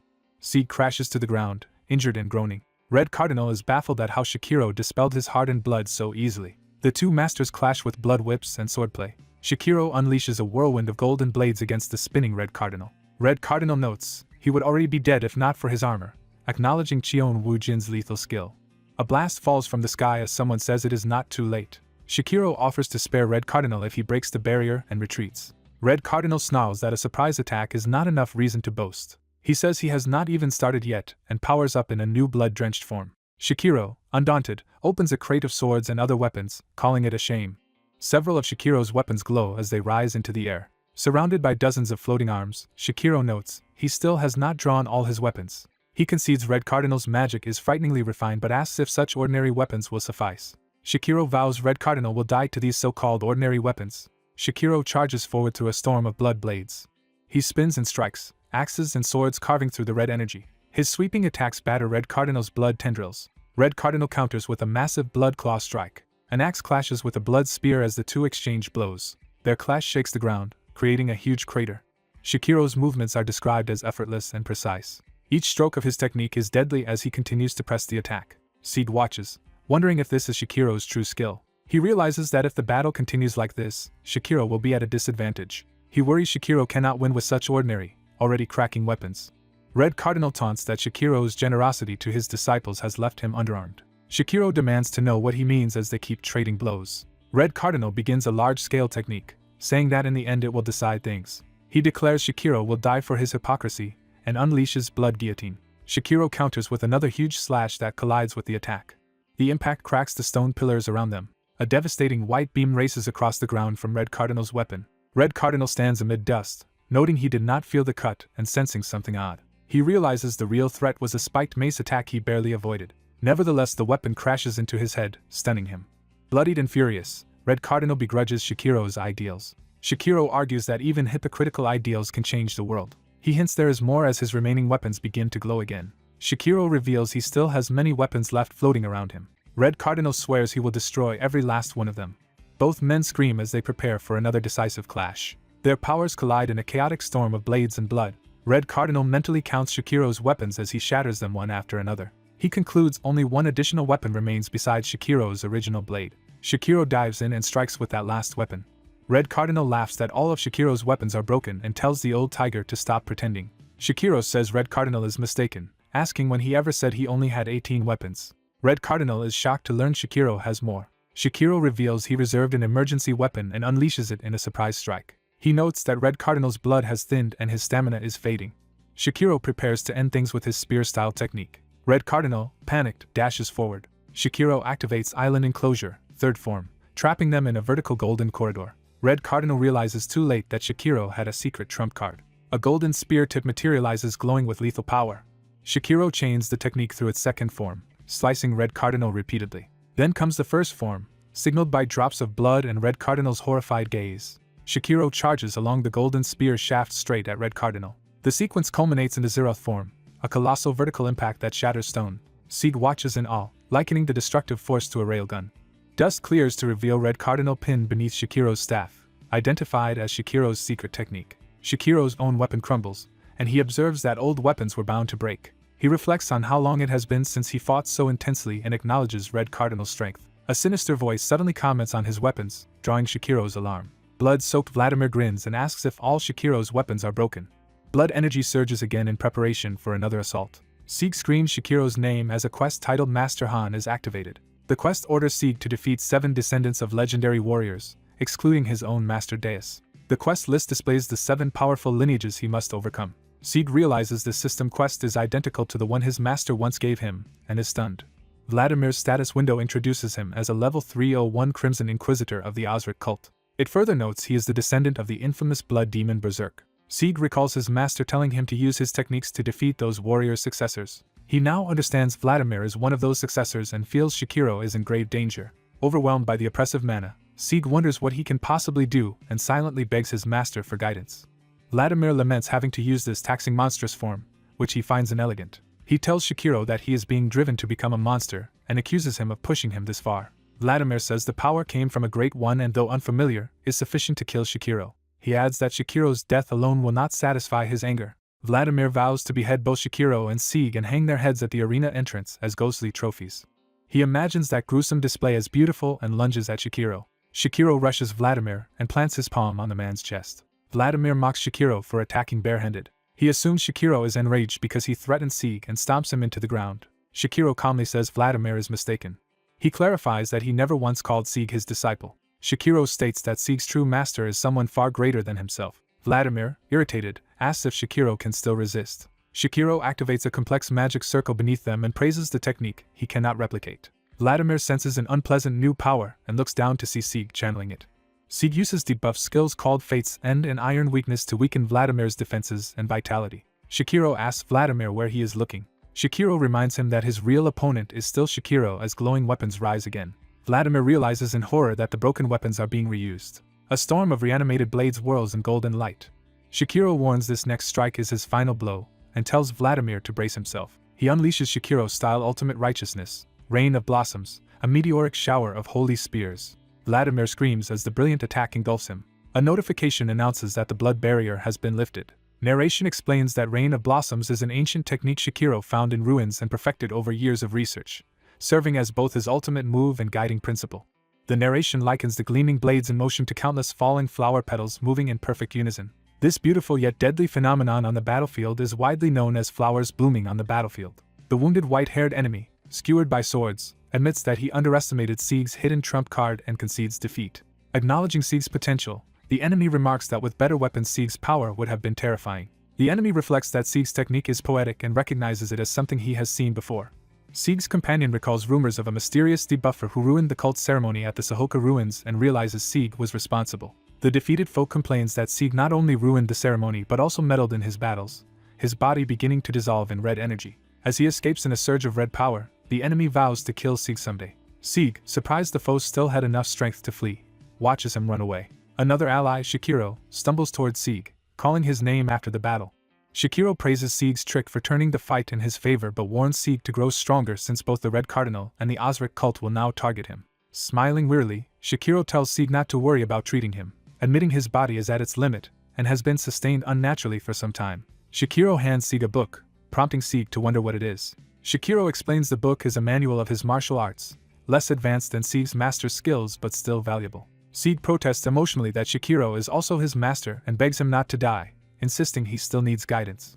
Shikiro, fading, looks at Sieg as his name is called one last time. A flashback shows an arena announcer proclaiming Shikiro as the new champion of Dandajiri. Another memory shows a fellow warrior congratulating Shikiro on how much he has grown. Shikiro politely thanks the comrade, who notes they have shared a decade of warrior life together. Walking together, the comrade asks Shikiro about his plans now that he is a free champion. Shikiro says he intends to adventure around the world, seeking new experiences and perhaps treasures. He adds that he plans to take many disciples, surprising his friend who asks why such a formerly lonely man would do so. Shikiro admits he knows his limits and can never be the absolute strongest himself. He reasons that if he trains many disciples, at least one might become a world-changing hero. Shikiro vows to stake everything he has on that chosen disciple. Back in the present, Shikiro calls Siegfried's name. Shikiro formally recognizes Sieg as his disciple. He declares that he will bet his hopes on Sieg. Sieg reflects on Brave New World, clarifying that this supposed other world is actually a virtual realm created by the company Hive. He notes that all adventurers, meaning NPCs, are artificial entities, and even Masters Deus and Shikiro fall into that category. Despite this, Sieg concludes that what matters is how much he has learned since meeting Shikiro. Remembering their travels and training together, he recognizes that Shikiro helped him grow. Sieg resolves to treasure the short but meaningful time he spent with Shikiro as the old warrior's body disintegrates into light. Holding the martial arts manual, Sieg admits he does not yet understand Shikiro's wager but promises never to disappoint him. He silently addresses Master Shikiro, honoring his memory.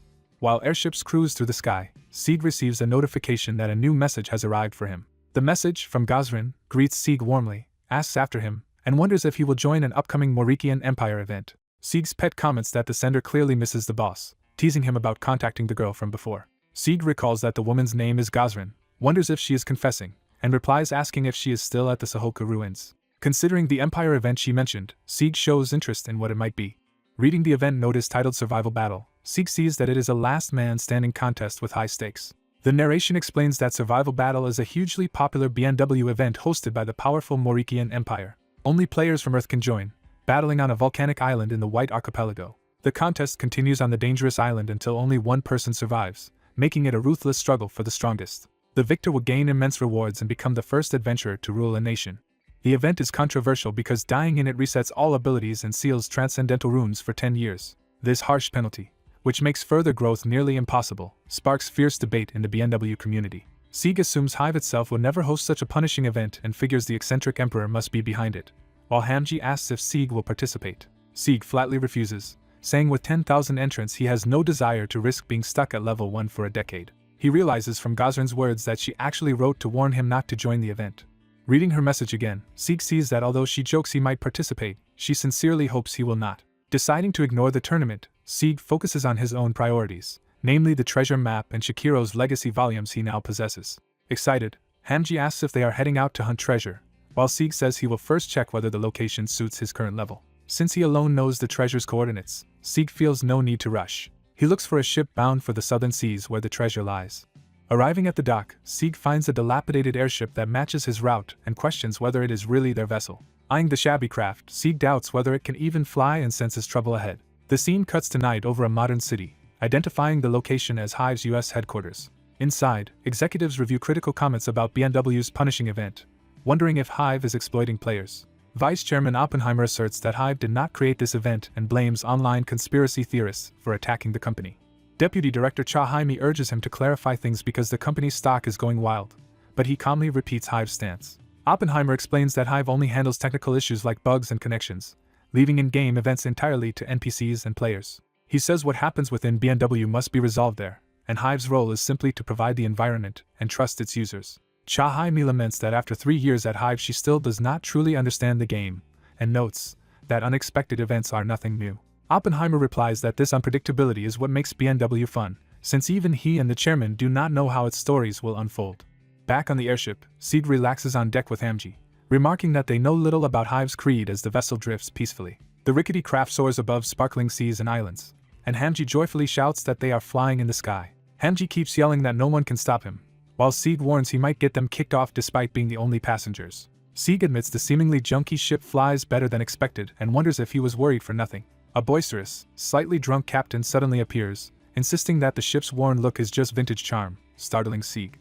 Sieg questions whether the captain should really be away from the helm, recoiling from the stench of alcohol as the man brushes off his concern. The captain reveals he simply locked the wheel straight ahead, prompting Sieg to nervously ask if the man even has a license. The captain waxes poetic about wind and sky letting one go anywhere and assures Sieg that today's weather will stay sunny, which does not reassure him. Sieg, told the trip will take about an hour, goes below deck planning to do item maintenance during the spare time. He begins by using the Python core from the Sahoka ruins as a material.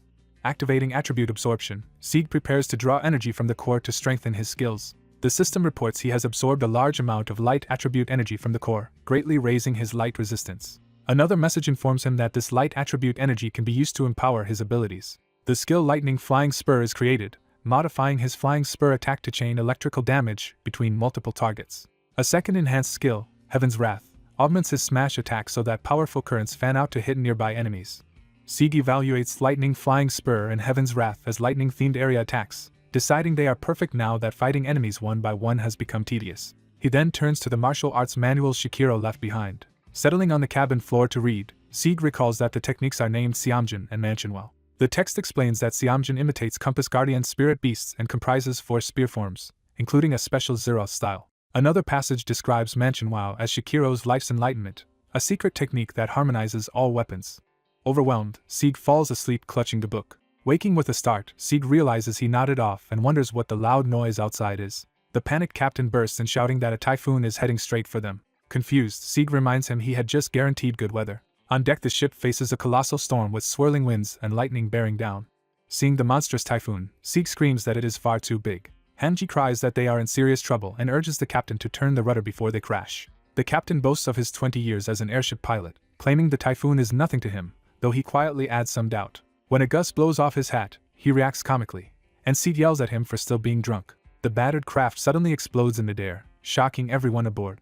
An alert reports the airship's engine has failed from age and poor maintenance, and Sieg hangs on for dear life while cursing this timing. The captain insists they can still land safely despite the ruined engine, but Sieg shouts that he no longer believes him. Sieg notes he could die and revive normally, but that is not his main concern. He realizes Hamji is in danger and sees the dizzy pet about to vomit. Sieg laments the chaotic situation as he grabs for something to act.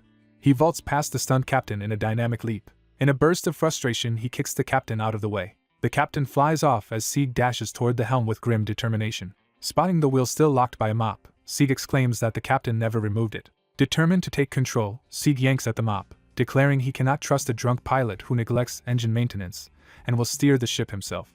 The captain protests that he only skipped maintenance because he was scrambling to repay a tavern debt before his wife found out, causing Sieg to rant that such negligence would be scandalous in real life. As the two struggle over the wheel, Sieg orders the captain to let go so he can demonstrate his real driving skills, calling the man unfit to captain. Hamji skeptically asks what a clueless rookie like Sieg can do, and Sieg answers that he was a driver in his previous life. Hamji suddenly screams at both of them to watch what is ahead. They look up to see something alarming through the storm. A powerful force smashes into the ship like a solid barrier, shattering the air around them. The impact flings Sieg, Hamji, and the captain violently as they plunge. Lightning splits the sky as the battered airship is drawn into a towering vortex over the sea. A system alert notes that they have broken through an unknown barrier and are entering the game. The participant counter for survival battle flickers from full capacity to show an impossible extra entrant, 10,000 of 10,001. The scene shifts to a tranquil waterfall and forest, hinting at their new location. Sieg falls from the sky and splashes into the pool at the waterfall's base. Floating on the water, he groans in relief that he somehow survived and vows never to ride an airship again. Regaining focus, Sieg decides his first priority is to locate Hamji. Checking the glowing rune of contract on his hand, he concludes that Hamji is at least still alive somewhere. Sieg realizes he has no idea where he has landed and a window labels the place Erangel, District 9, leaving him confused about this location. Thinking he might spot civilization from higher ground, he prepares to use his movement skill to leap upward and search for a village or gateway. He dashes up the cliff face in rapid bursts, leaving impact marks behind. Reaching the top, Sieg lands on solid ground overlooking the area. He then sprints at high speed through the forest, leaving a trail of impacts behind him. Bursting through the tree line, he runs toward a bright clearing ahead. Sieg stops at a cliff edge with a panoramic view of mountains and sky. Shielding his eyes, he scans the horizon for signs of a village. He spots a sizable settlement nestled in the forest and assumes it must contain a gate. Sieg resolves to head down toward the town and search for Hamji, but something unexpected catches his eye. Looking up, he sees numerous airships and flying craft converging over the island. Staring at the sky full of dirigibles, Sieg wonders aloud if they are all airships. Bewildered by the sudden military-like mobilization, Sieg asks if a war is breaking out. His interface flashes an alert that the survival battle is about to begin, and he reacts in disbelief, calling the situation insane. A separate alert reiterates that the survival battle is about to commence.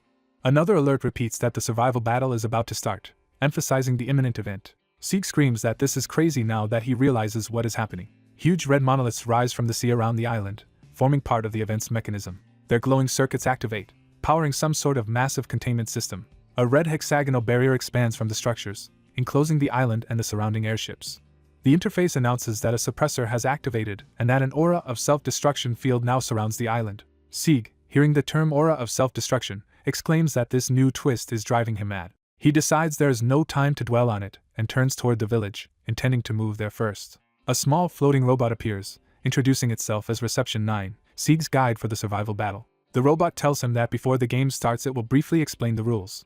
Rule 1 states that when a participant dies, their most valuable item drops while everything else they carry is destroyed. Rule 2 explains that participants can rest in designated safe zones where fighting is forbidden, but if a safe zone is destroyed while someone is inside, that participant dies as well. Rule 3 outlines that over time all regions except Zone 13 will be eliminated, forcing survivors into the final area, and with that the guide ends its explanation.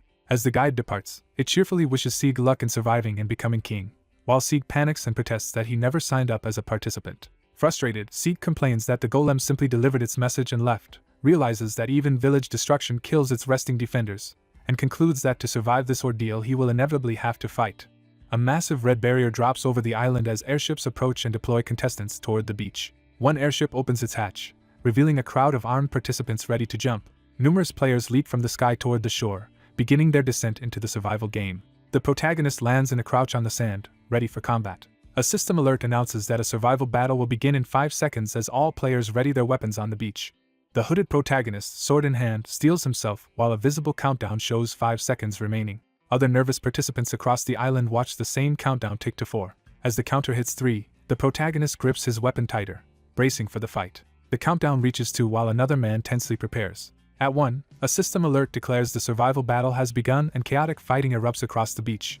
A notification shows that Muller has been killed, his body dissolving in blue light. More kill notices appear as Golgotha and Nkamuchi are slain in brutal melee. Watching explosions along the shoreline from a clifftop, the protagonist remarks that the massacre has begun and there is no escape. He analyzes that if fighting continues at this pace, over half the players will die on the beach and decides that hiding near Zone 13 is currently safest. He realizes many others will likely think the same, just as a glowing spear streaks toward his position. Spotting the incoming attack, he activates quick drawing to intercept the beam-like projectile. Blocking the shot with his shield, he curses that someone has already reached his supposedly safe high ground. His attacker, surprised that the shot was blocked, wonders how the protagonist stopped it. The protagonist closes in and smashes the man with his mace, overwhelming him. The system reports Gazendong Banking's death while the protagonist observes that such a weak opponent coming here means other players must also have climbed early. Hearing something, he warily turns toward the forest. Someone dashes through the bushes away from Gazendong's corpse, catching his attention.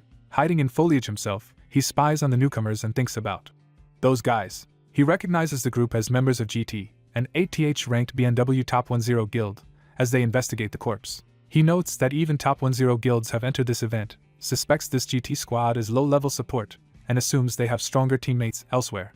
A notice states that Gazendong Banking died and dropped an item, causing the hidden protagonist to react in surprise.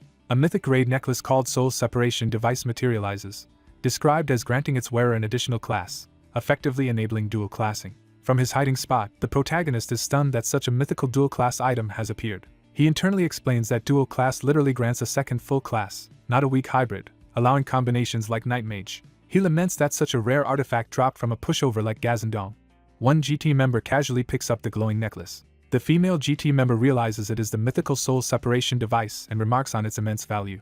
The GT captain explains the item is worth enough to buy prime real estate, warns it might be a trap, and insists on holding it for safety. Their bespectacled teammate protests that he found the item first while the captain reminds him they will all be eliminated anyway. Smirking, the bespectacled man asks if the necklace looks good on him. The captain and woman stare at him in confusion. Red lines slash across them as the bespectacled man abruptly betrays the team, demanding the item for himself. The captain peers through, calls him a traitor as he begins to disintegrate. The betrayer cheerfully points out that they were already plotting against each other, and claims he never betrayed anyone because he was never truly on their side. A system message reveals his metamorphosis mask has been disabled, showing his real face while he explains he was never their ally. Elsewhere, notifications show Jamangun and Baraimi dying, and an infamous level 198 ranker, BJ Raptor, is introduced as a top 100 player streaming the event. The protagonist, watching from hiding, panics that a level 198 ranker with nothing to lose is participating in this low-level competition. He wonders what Raptor has been doing all this time as he sees the streamer kneeling before holographic chat windows. The screens fill with messages about donations of tens and hundreds of thousands of won from viewers. Raptor thanks his audience and asks if they enjoyed watching him impersonate GT members and punish the real GT guild. He happily flaunts the soul separation device, debating whether to sell it for a fortune or use it to choose a dual class. Chat messages praise his luck, encourage him, and suggest he pick Mage as his second class. Raptor muses aloud about picking Mage, while the protagonist peeks from the bushes thinking he must be a streamer. The protagonist infers from the flood of donations that Raptor's broadcast is huge and bitterly complains that a wealthy streamer has come just to destroy the hopes of someone like him. He resolves to hide until Raptor leaves, but Raptor suddenly says he found something interesting and wants to show his viewers. Raptor presents a captured small spirit creature, Hamji, saying he tried to adopt it but discovered it is already bound to another master, so he plans to kill the owner and then claim it. Hamji defiantly boasts that his master will never lose to someone like Raptor, and warns him to release him or face his owner's wrath. Raptor, surprised, asks if Hamji's master is really that strong, and Hamji insists his master can easily beat Raptor. The furious Hamji adds that even without an owner he would never contract with an ill-mannered brat like Raptor. Annoyed by the insults, Raptor darkens, accusing Hamji of crossing the line. He angrily squeezes Hamji, causing the little creature to scream in pain. With a crazed smile, Raptor threatens to blow Hamji up and wonders whether Hamji's master will appear to save him. The protagonist finally dives in from above, weapon glowing, as Raptor senses his approach. Mid-fall, the protagonist orders Raptor to drop Hamji immediately. Raptor mockingly notes that the attacker feels weak to him. The protagonist charges, yelling for Hamji to be released. He swings his glowing mace at Raptor while shouting, but Raptor dismissively complains he is getting tired of him. Raptor easily evades, ridicules the protagonist for being only level 53, and scoffs at the huge level gap between them. Still toying with him, Raptor says this weak opponent is not even good streaming content, and claims he does not need such a foul-mouthed pet. Grinning, Raptor winds up to hurl Hanji at the protagonist, shouting for him to take the creature. Hanji rockets toward the protagonist as Raptor flings him away. While the protagonist catches Hanji, Raptor lunges from behind with his red blade. A powerful explosion between them sends both flying apart. Raptor grins, impressed that the protagonist even managed to react. The protagonist, weapon in hand, prepares another charge.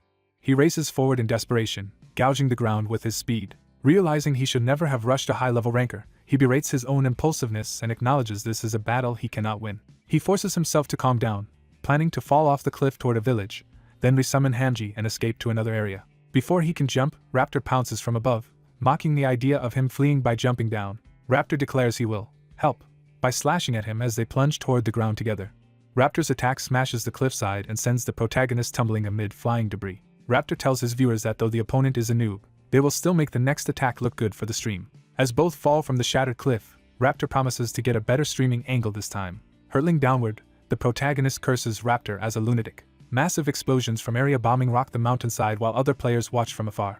A nearby guild called Premier, ranked 9th among BNW guilds, notices the distant blast and orders its members to stay sharp against such a strong unknown fighter. On the beach, another player dangles a victim by his clothes, clearly beating weaker opponents. System messages show Tofu Deep and Ao Barizik dying as the armored fighter casually kills them. That fighter, sweating, reacts determinedly after his kills. More bombardments explode across the forested landscape. Meanwhile, the protagonist crashes through trees, trying to survive the relentless chase. Raptor gleefully carves through falling trunks, laughing at how the protagonist has lost all his earlier bravado. He taunts the fleeing protagonist, demanding he stop running and fight properly. Raptor smugly reveals he has already guessed the protagonist's plan to escape via another area's portal and vows not to let it happen. He complains that the chase is boring for his stream and decides to end their game of tag. Suddenly, glowing chains form a glowing cage around the protagonist, startling him. Those chains lash out and bind Raptor, dragging him into the same confined space. A system message explains that due to the speed regulation skill, Raptor's attack, movement, and casting speeds are all reduced, and Raptor realizes the protagonist specializes in debilitating debuffs. Intrigued, Raptor says the protagonist becomes more interesting the more he watches him and prepares a counterattack. He charges forward despite the debuffs, insisting such tricks will not work on him. After feeling his movements slow and his skills weakened, Raptor realizes even his light attribute projectiles are being debuffed. He notices the protagonist's golden projectile bouncing among trees and begins to suspect its special property. The protagonist explains that his lightning flying spur grows stronger with every bounce, focusing its power on Raptor. A special skill called Scorn of the Strong activates, symbolized by glowing scales that rebalance the combatants. Their levels, 53 and 198, are shown side by side as Scorn of the Strong begins to compensate for the gap while the protagonist presses on. Still bound by chains, Raptor braces as the empowered projectile hurtles toward him and the protagonist prays for at least a stun effect. The protagonist prepares another move, thinking to himself mid-combat. Raptor, eyes glowing red, manically compliments the protagonist for fighting well against him. He then channels a terrifying red aura into his weapon. Activating his Asura class power, Raptor unleashes a devastating red cross attack that overwhelms the chained protagonist. The massive blow obliterates the area in a crimson explosion. The protagonist lies battered in a crater of shattered stumps and debris. Half-conscious, he berates himself for failing against such a weak enemy in his eyes and resigns himself to death. Raptor marvels that the protagonist is still alive after that hit and praises his remarkable resilience. Standing over him, Raptor admits he was wrong to call him a noob and says he is stronger than the earlier GT group. He adds, however, that it is impossible for a level 5-3 to defeat a level 198, while his viewers comment excitedly on the fight.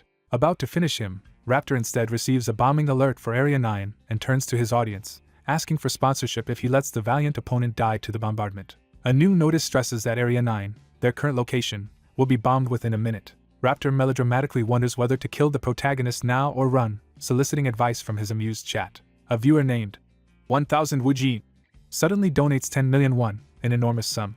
That donor advises leaving the protagonist since the bombing will kill him anyway, and Raptor enthusiastically accepts the massive donation.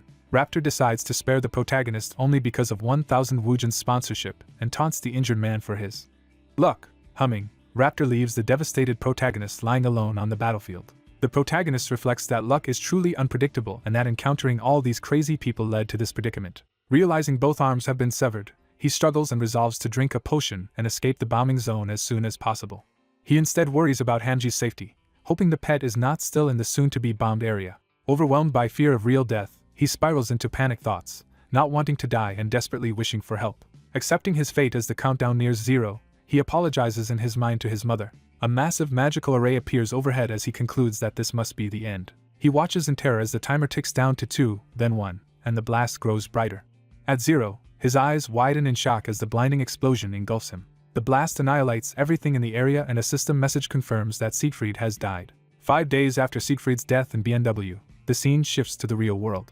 In his small room littered with empty bottles, the protagonist numbly stares at his phone. Checking his finances, he sees he still has a massive 3,000 unit debt plus heavy taxes, incredulous that the taxes exceed the original debt. Slumping against the wall, he laments how he ended up broke again and regrets not liquidating his in-game items before dying. Resigned, he mutters agreement with this miserable reality. He then explodes in anger, blaming everything on that damned captain, who dragged him into the survival event and vowing revenge. Drinking again, he bemoans returning to life as a debt-ridden unemployed bum just when he had glimpsed hope. His phone pings with a notification addressed to the unlucky guy, and he assumes his acquaintance Cheon Woojin is messing with him. Opening it, he is startled by the eerie message stating that the unlucky guy is still not dead. Suddenly BMW client messages appear, authenticating him and reconnecting him to the Nurburg continent. He awakens again once more, shocked to find himself alive. He discovers he is in the intervention hotel in Erangel Zone 12 and realizes he has somehow been resurrected. Checking his status, he sees that Siegfried the level 50 debuff master still exists, making his survival seem impossible. Overjoyed, he laughs that he only lost 3 levels, which is just a normal death penalty, and wonders how this is possible.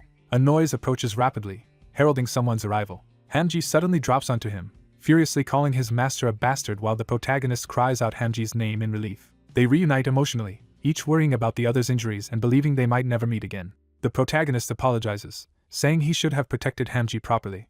A voice off-screen asserts he knew the protagonist was not dead, prompting Siegfried to look up in surprise. Cheon Woojin appears casually in the hotel room. Siegfried demands to know how he entered and if he is really a game operator, but Cheon denies it. Cheon explains that Siegfried's rune of transcendence was functioning correctly even when he died, while Siegfried wonders if a bug let him survive. Cheon asks if Siegfried was affected by the aura of self-destruction debuff, a term Siegfried vaguely recalls hearing. Cheon clarifies that aura of self-destruction is the debuff all players receive upon entering the Vale of Erangel, the deadly survival zone.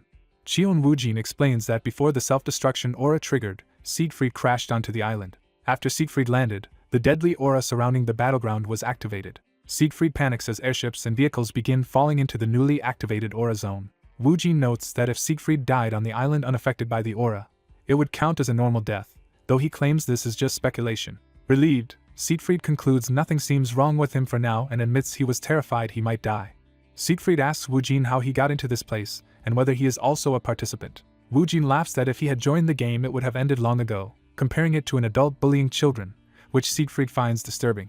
Woojin calls himself an uninvited guest like Siegfried who arrived long ago, while Hamji eats to recover and Siegfried asks about the veil. Woojin says he broke the veil with considerable force and will need time to recover from the effort. He dismisses his own injuries as unimportant and clenches his bruised hand. Woojin changes the topic and proposes they discuss the survival battle. He outlines that Erangel currently has 4 main power factions, starting with weaklings like Siegfried's group. Siegfried, offended, repeats the word losers in disbelief. Woojin continues that another faction consists of members from the top guilds, notably Premier and GT. He adds that the streamer BJ Raptor, actually the high-ranked player Lee Kwang-jin backed by Genesis, is also here. Siegfried is surprised Raptor is tied to Genesis, but Woojin clarifies that this affiliation has since ended. Siegfried had not realized big guilds were directly involved and realizes ordinary players like him are just cannon fodder. Woojin remarks it is lucky only 3 top 10 guilds joined and asks about high-ranked guilds such as Seraphim or Kianmai. He explains that the very top guilds avoid such high-risk tournaments because they stand to lose more than they can gain. On the other hand, GT, Premier, and Genesis are desperate to restore their guild's former glory, so they knowingly took this risk. Even so, those guilds still wish to minimize losses, so GT and Premier padded their teams with mid-level players to win through sheer numbers. Siegfried remembers that GT members he encountered were not high-level either. Woojin says Genesis instead wanted a single monster capable of crushing other guilds, so they secretly hired the level 198 mercenary Raptor. Siegfried points out Genesis will not suffer much even if Raptor dies and wonders what reward enticed him to enter such a dangerous event, learning it was the Vice Guild Master position. Siegfried is stunned by this revelation.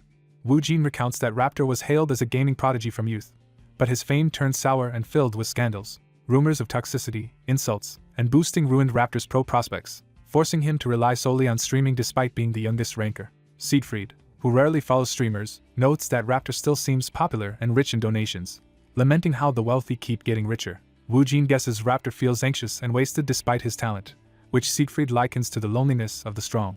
Woojin says Genesis Master Desiah offered Raptor the Vice Master role and a path to Pro Gamer debut if he wins the survival battle, and Desiah is set to become chairman of the Pro Gamers Association. Raptor intends to hand the Proud Territory and Kingship prize to Desiah if he wins. Desiah plans to use Proud to found the first player-ruled kingdom, an adventurer nation independent from NPC rulers. Hearing this, Woojin notes that if Siegfried destroys Genesis, he will be crippling the leadership of this future kingdom, making Siegfried's head spin. Siegfried complains that Desiah's ambition spans from association chair to adventurer king. He then asks Woojin what he really wants, assuming he did not come just to chat. Woojin replies that since Siegfried was dragged into the tournament, he should aim to win it. He bluntly suggests that Siegfried should be the one to win overall. Siegfried objects that beating Raptor is easier said than done, recalling how hopeless Raptor's broadcast made him feel. Remembering the massive donation from an account named 1000 Woojin, Siegfried suddenly connects it to his situation. He asks if that donation had saved him earlier, and Woojin admits Siegfried cannot win head-on but says his tip gives him a fighting chance. Siegfried asks about this tip, and Woojin confirms he has one. Woojin promises to share a strategy that only Siegfried can exploit. Later, outside in BMW, Siegfried enjoys the good weather and feels reassured he made the right choice staying in this world. Siegfried apologizes to Woojin for being captured by Raptor, but Woojin tells him to rest, vowing revenge on Raptor for him. Woojin assures him he will protect Hamji too, so Siegfried should not worry.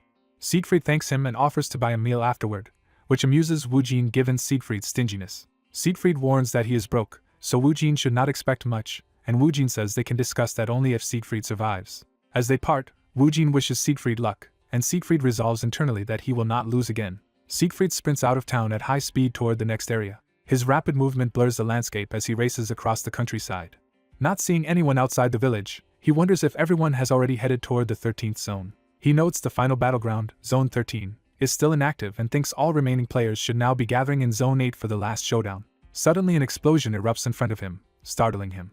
Elsewhere, two enemies marvel that the badly injured man before them is still alive. One tells the captive to accept death because bombing will soon wipe out the area, urging his partner to finish him quickly. The battered man rages at their betrayal of allies and vows to kill them. The brown-haired attacker claims the injured should not burden the team and viciously kicks him away. A glowing weapon suddenly strikes the bully from behind, leaving him shocked. The attack slams into his torso and sends him flying, terrifying his victim. Siegfried stands nearby as the glowing mace lands at his feet. Siegfried picks up the shining weapon and stands over the defeated thugs. The rescued man is amazed Siegfried downed all his tormentors at once despite seeming lower level. When he thanks Siegfried for saving him, the mace's head points toward him ominously. Siegfried clarifies that there is a misunderstanding, since in this game everyone, including the rescued man, must die here. Siegfried inspects the man's information, noting he is a non-combat golem maker who has survived surprisingly long. He thinks it is kinder to kill victims quickly than let others torment them, reading the golem maker's profile labeled Sungu, level 81.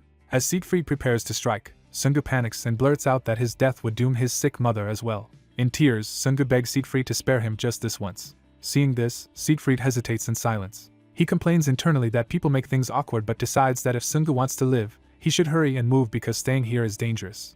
Siegfried tosses Sungu an intermediate health potion to help him recover. Grateful, Sungu promises to repay the favor someday, while Siegfried admits he is weak to stories involving mothers. Siegfried then asks Sungu if they should move out together. As Sungu drinks the potion, he decides to trust in Shion Woojin's earlier tip. System notifications announce that 63 hours have passed, Annihilation will soon hit Zones 8 and 12, and Zone 13 is now active.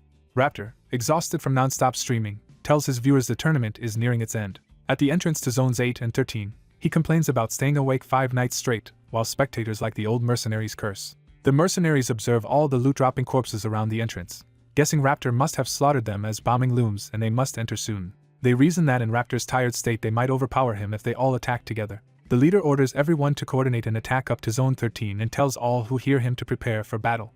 Watching from inside, Raptor mocks the enemies for finally daring to confront him, and notes that they seem uneasy. Smiling, he wonders aloud if it is time for him to move as well. He then dashes through a gateway towards safety, gleefully shouting goodbye to the fools behind. The mercenaries shout to chase him and simultaneously flee for their lives. A countdown warns that Area 8 will be bombed in seconds as the magic circle charges. The survivors sprint through the passage as the timer drops to 1 second. The clock hits 0 as they look back in fear. A devastating blue pillar detonates behind them, obliterating the area. The blast throws the group forward. Some are badly injured but keep moving. One mercenary realizes he is still alive and cheers, as Raptor advances after them. Two wounded leaders resent that Raptor acts like they alone survived and prepare to fight back. Raptor blitzes through them, cutting them down while proclaiming they deserve to lose. He leaves the corpses behind, dismissing GT and Premier players as boring bugs. As he reaches a portal into Zone 13, he suddenly feels something strange and reacts with confusion. Entering snowy Zone 13, Raptor is surprised to find a blizzard instead of the volcanic landscape he expected. He admires the beautiful snowfield and wonders aloud if he is now the only survivor. Raptor loudly asks the unseen game host if the battle is already over and whether he just needs to stand in place to win. A status window reveals 3 participants remain alive, shocking him. He quickly corrects himself, realizing that excluding himself means 2 opponents are still left, and telling them to hurry up and come. Just then, an armored vehicle bursts through the snow portal and slams into him. Raptor screams from the collision as the vehicle crashes and explodes nearby. Injured but alive, Raptor curses and demands to know who attacked him. He sees that the attacker is a tank-type golem transformed into a vehicle called Range Wagon that works with a golem maker. Sungu, driving, is impressed that Raptor survived and notes how tough high rankers are. Raptor, grinning, surmises that they survived the zone bombing because of that golem. Sungu proudly boasts that his Range Wagon is invincible. System messages instantly contradict him, stating that Range Wagon's durability has hit 0 and it is destroyed. Sungu nervously utters a sound as Raptor grabs his hand. Raptor slams him violently into the ground with a devastating blow. Holding him up by the collar, Raptor complains that surviving the bombing and injuring him was audacious, calling Sungu only the second person to ever surprise him here. He says the first surprise was crushed just like Sungu is about to be and beats Sungu savagely into the snow. A notification announces Sungu's death, which momentarily stuns Raptor. Sungu's memorial ring for his mother drops as loot, which Raptor mockingly claims as a lucky harvest. Raptor turns away and decides to go hunt down the other remaining rat. He turns and suddenly finds Siegfried standing right behind him. Siegfried steps toward him across the snow while Raptor reels back in alarm. Raptor wonders how he failed to sense Siegfried's presence and finds it frustrating. From afar he studies Siegfried, who is examining Sungu's ring, and feels a nagging familiarity. Siegfried realizes the ring was not just a sob story prop after all. Raptor begins to recognize him as Siegfried points out he has a score to settle from their last encounter. Siegfried casually remarks that Raptor must be exhausted from continuous fighting. Smirking with the ring glowing on his hand, Siegfried promises to let Raptor clock out soon. His earlier words about Raptor's fatigue echo over the snowy battlefield. Siegfried reiterates in person that he will soon free Raptor from his work. Raptor recognizes him as the stubborn opponent he once dismantled completely. Siegfried laughs to himself and mentally calls Raptor a bastard. Raptor marvels that Siegfried survived even after being dismembered and acknowledges his tenacity. He concludes that missing Siegfried's presence earlier was not due to his own tiredness. Watching Siegfried cloaked in blue aura, he realizes Siegfried has multiple new items including a stealthy cloak. Raptor wonders what happened to turn the supposed weakling into such a threat. The story jumps back 3 hours to the Intervention Hotel in Erengel's District 12 where Woojin begins explaining his special tip. Woojin reminds Siegfried that the aura of self-destruction does not affect him, meaning Erengel's restrictions, including the death penalty, do not apply. Shocked, Siegfried learns he can even enter blasted, sealed-off areas and is essentially free within Erengel. Woojin summarizes that Siegfried alone can effectively use map-level cheats. When Siegfried nervously asks what happens if he dies again, Woojin assures him he has already checked that risk. Siegfried calls Woojin extremely meticulous, and Woojin asks if he now understands the plan. Woojin warns that nobody else knows about these special privileges and hints at consequences if Siegfried dies once more. Siegfried, resolved, says not to worry because losing once was enough. Using his immunity, Siegfried teleports into Erengel's restricted District 2. He confirms Woojin was right and that he can move through restricted regions freely. Siegfried decides to rest safely inside while others fight outside, noting this is a huge advantage. He also plans to scavenge all the dropped loot from bombed-out zones. He then gathers powerful items such as a Stonefist mace, camouflage cloak, gloves, and more. While Raptor battles everyone else, Siegfried calmly levels up his equipment with these artifacts. He admits that items alone do not guarantee victory, and that he needs another method to grow stronger. Remembering something important, Siegfried acknowledges there is still one more trump card he can use. Returning to the present, Siegfried and Raptor face each other in the snow, both tense. Viewers chatter online about the impending revenge match, doubting Siegfried can win against someone nearly 150 levels higher. Raptor scoffs at those predicting his defeat and just wants to finish quickly so he can win and debut as a pro. He tells his audience that only by winning here can he escape his hated streaming life, while Siegfried calmly tells everyone to relax as the clash begins. Raptor charges in, insisting he cannot possibly lose to a mere level 50 player. Despite his fatigue, Raptor unleashes a fierce red sword attack at Siegfried. The two clash in close quarters, exchanging high-speed blows. Raptor taunts his shorter opponent, and starts lecturing about upsets. He screams that underdogs can overturn matches and rushes Siegfried again. Raptor strains to block Siegfried's heavy strike and groans. While retreating, Raptor realizes Siegfried's blows are far stronger than before. He wonders in disbelief if Siegfried gained this power just by changing gear. Siegfried calmly says the fight has barely started and that he is not warmed up yet. Raptor freaks out at Siegfried's confident trash talk while the livestream chat hypes the underdog. Raptor angrily wonders who the audience supports as Siegfried addresses Raptor's viewers directly. Siegfried apologizes to Raptor's fans and prepares to disappoint them, while famous players react in chat. Siegfried declares that from now on he will knock the arrogant golden boy down a peg. He vows to teach Raptor humility and swings his weapon with renewed vigor. The audience praises Siegfried's showmanship and say they would even subscribe if he streamed.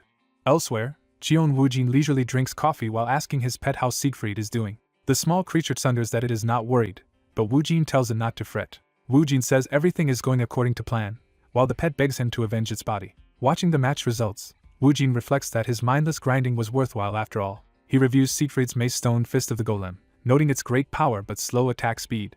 He explains Siegfried offset the weapon's slowness using quicksilver gloves that boost attack speed. He adds that Siegfried also wears earrings of greed for extra life steal in long fights. Woojin concludes Siegfried chose items optimized for duels regardless of their grade, proving his deep game knowledge. Still, Woojin reminds himself Siegfried's opponent is Raptor, a ranker who relies purely on brute strength. Commentators state that even with Raptor exhausted, Siegfried's fundamental disadvantage remains.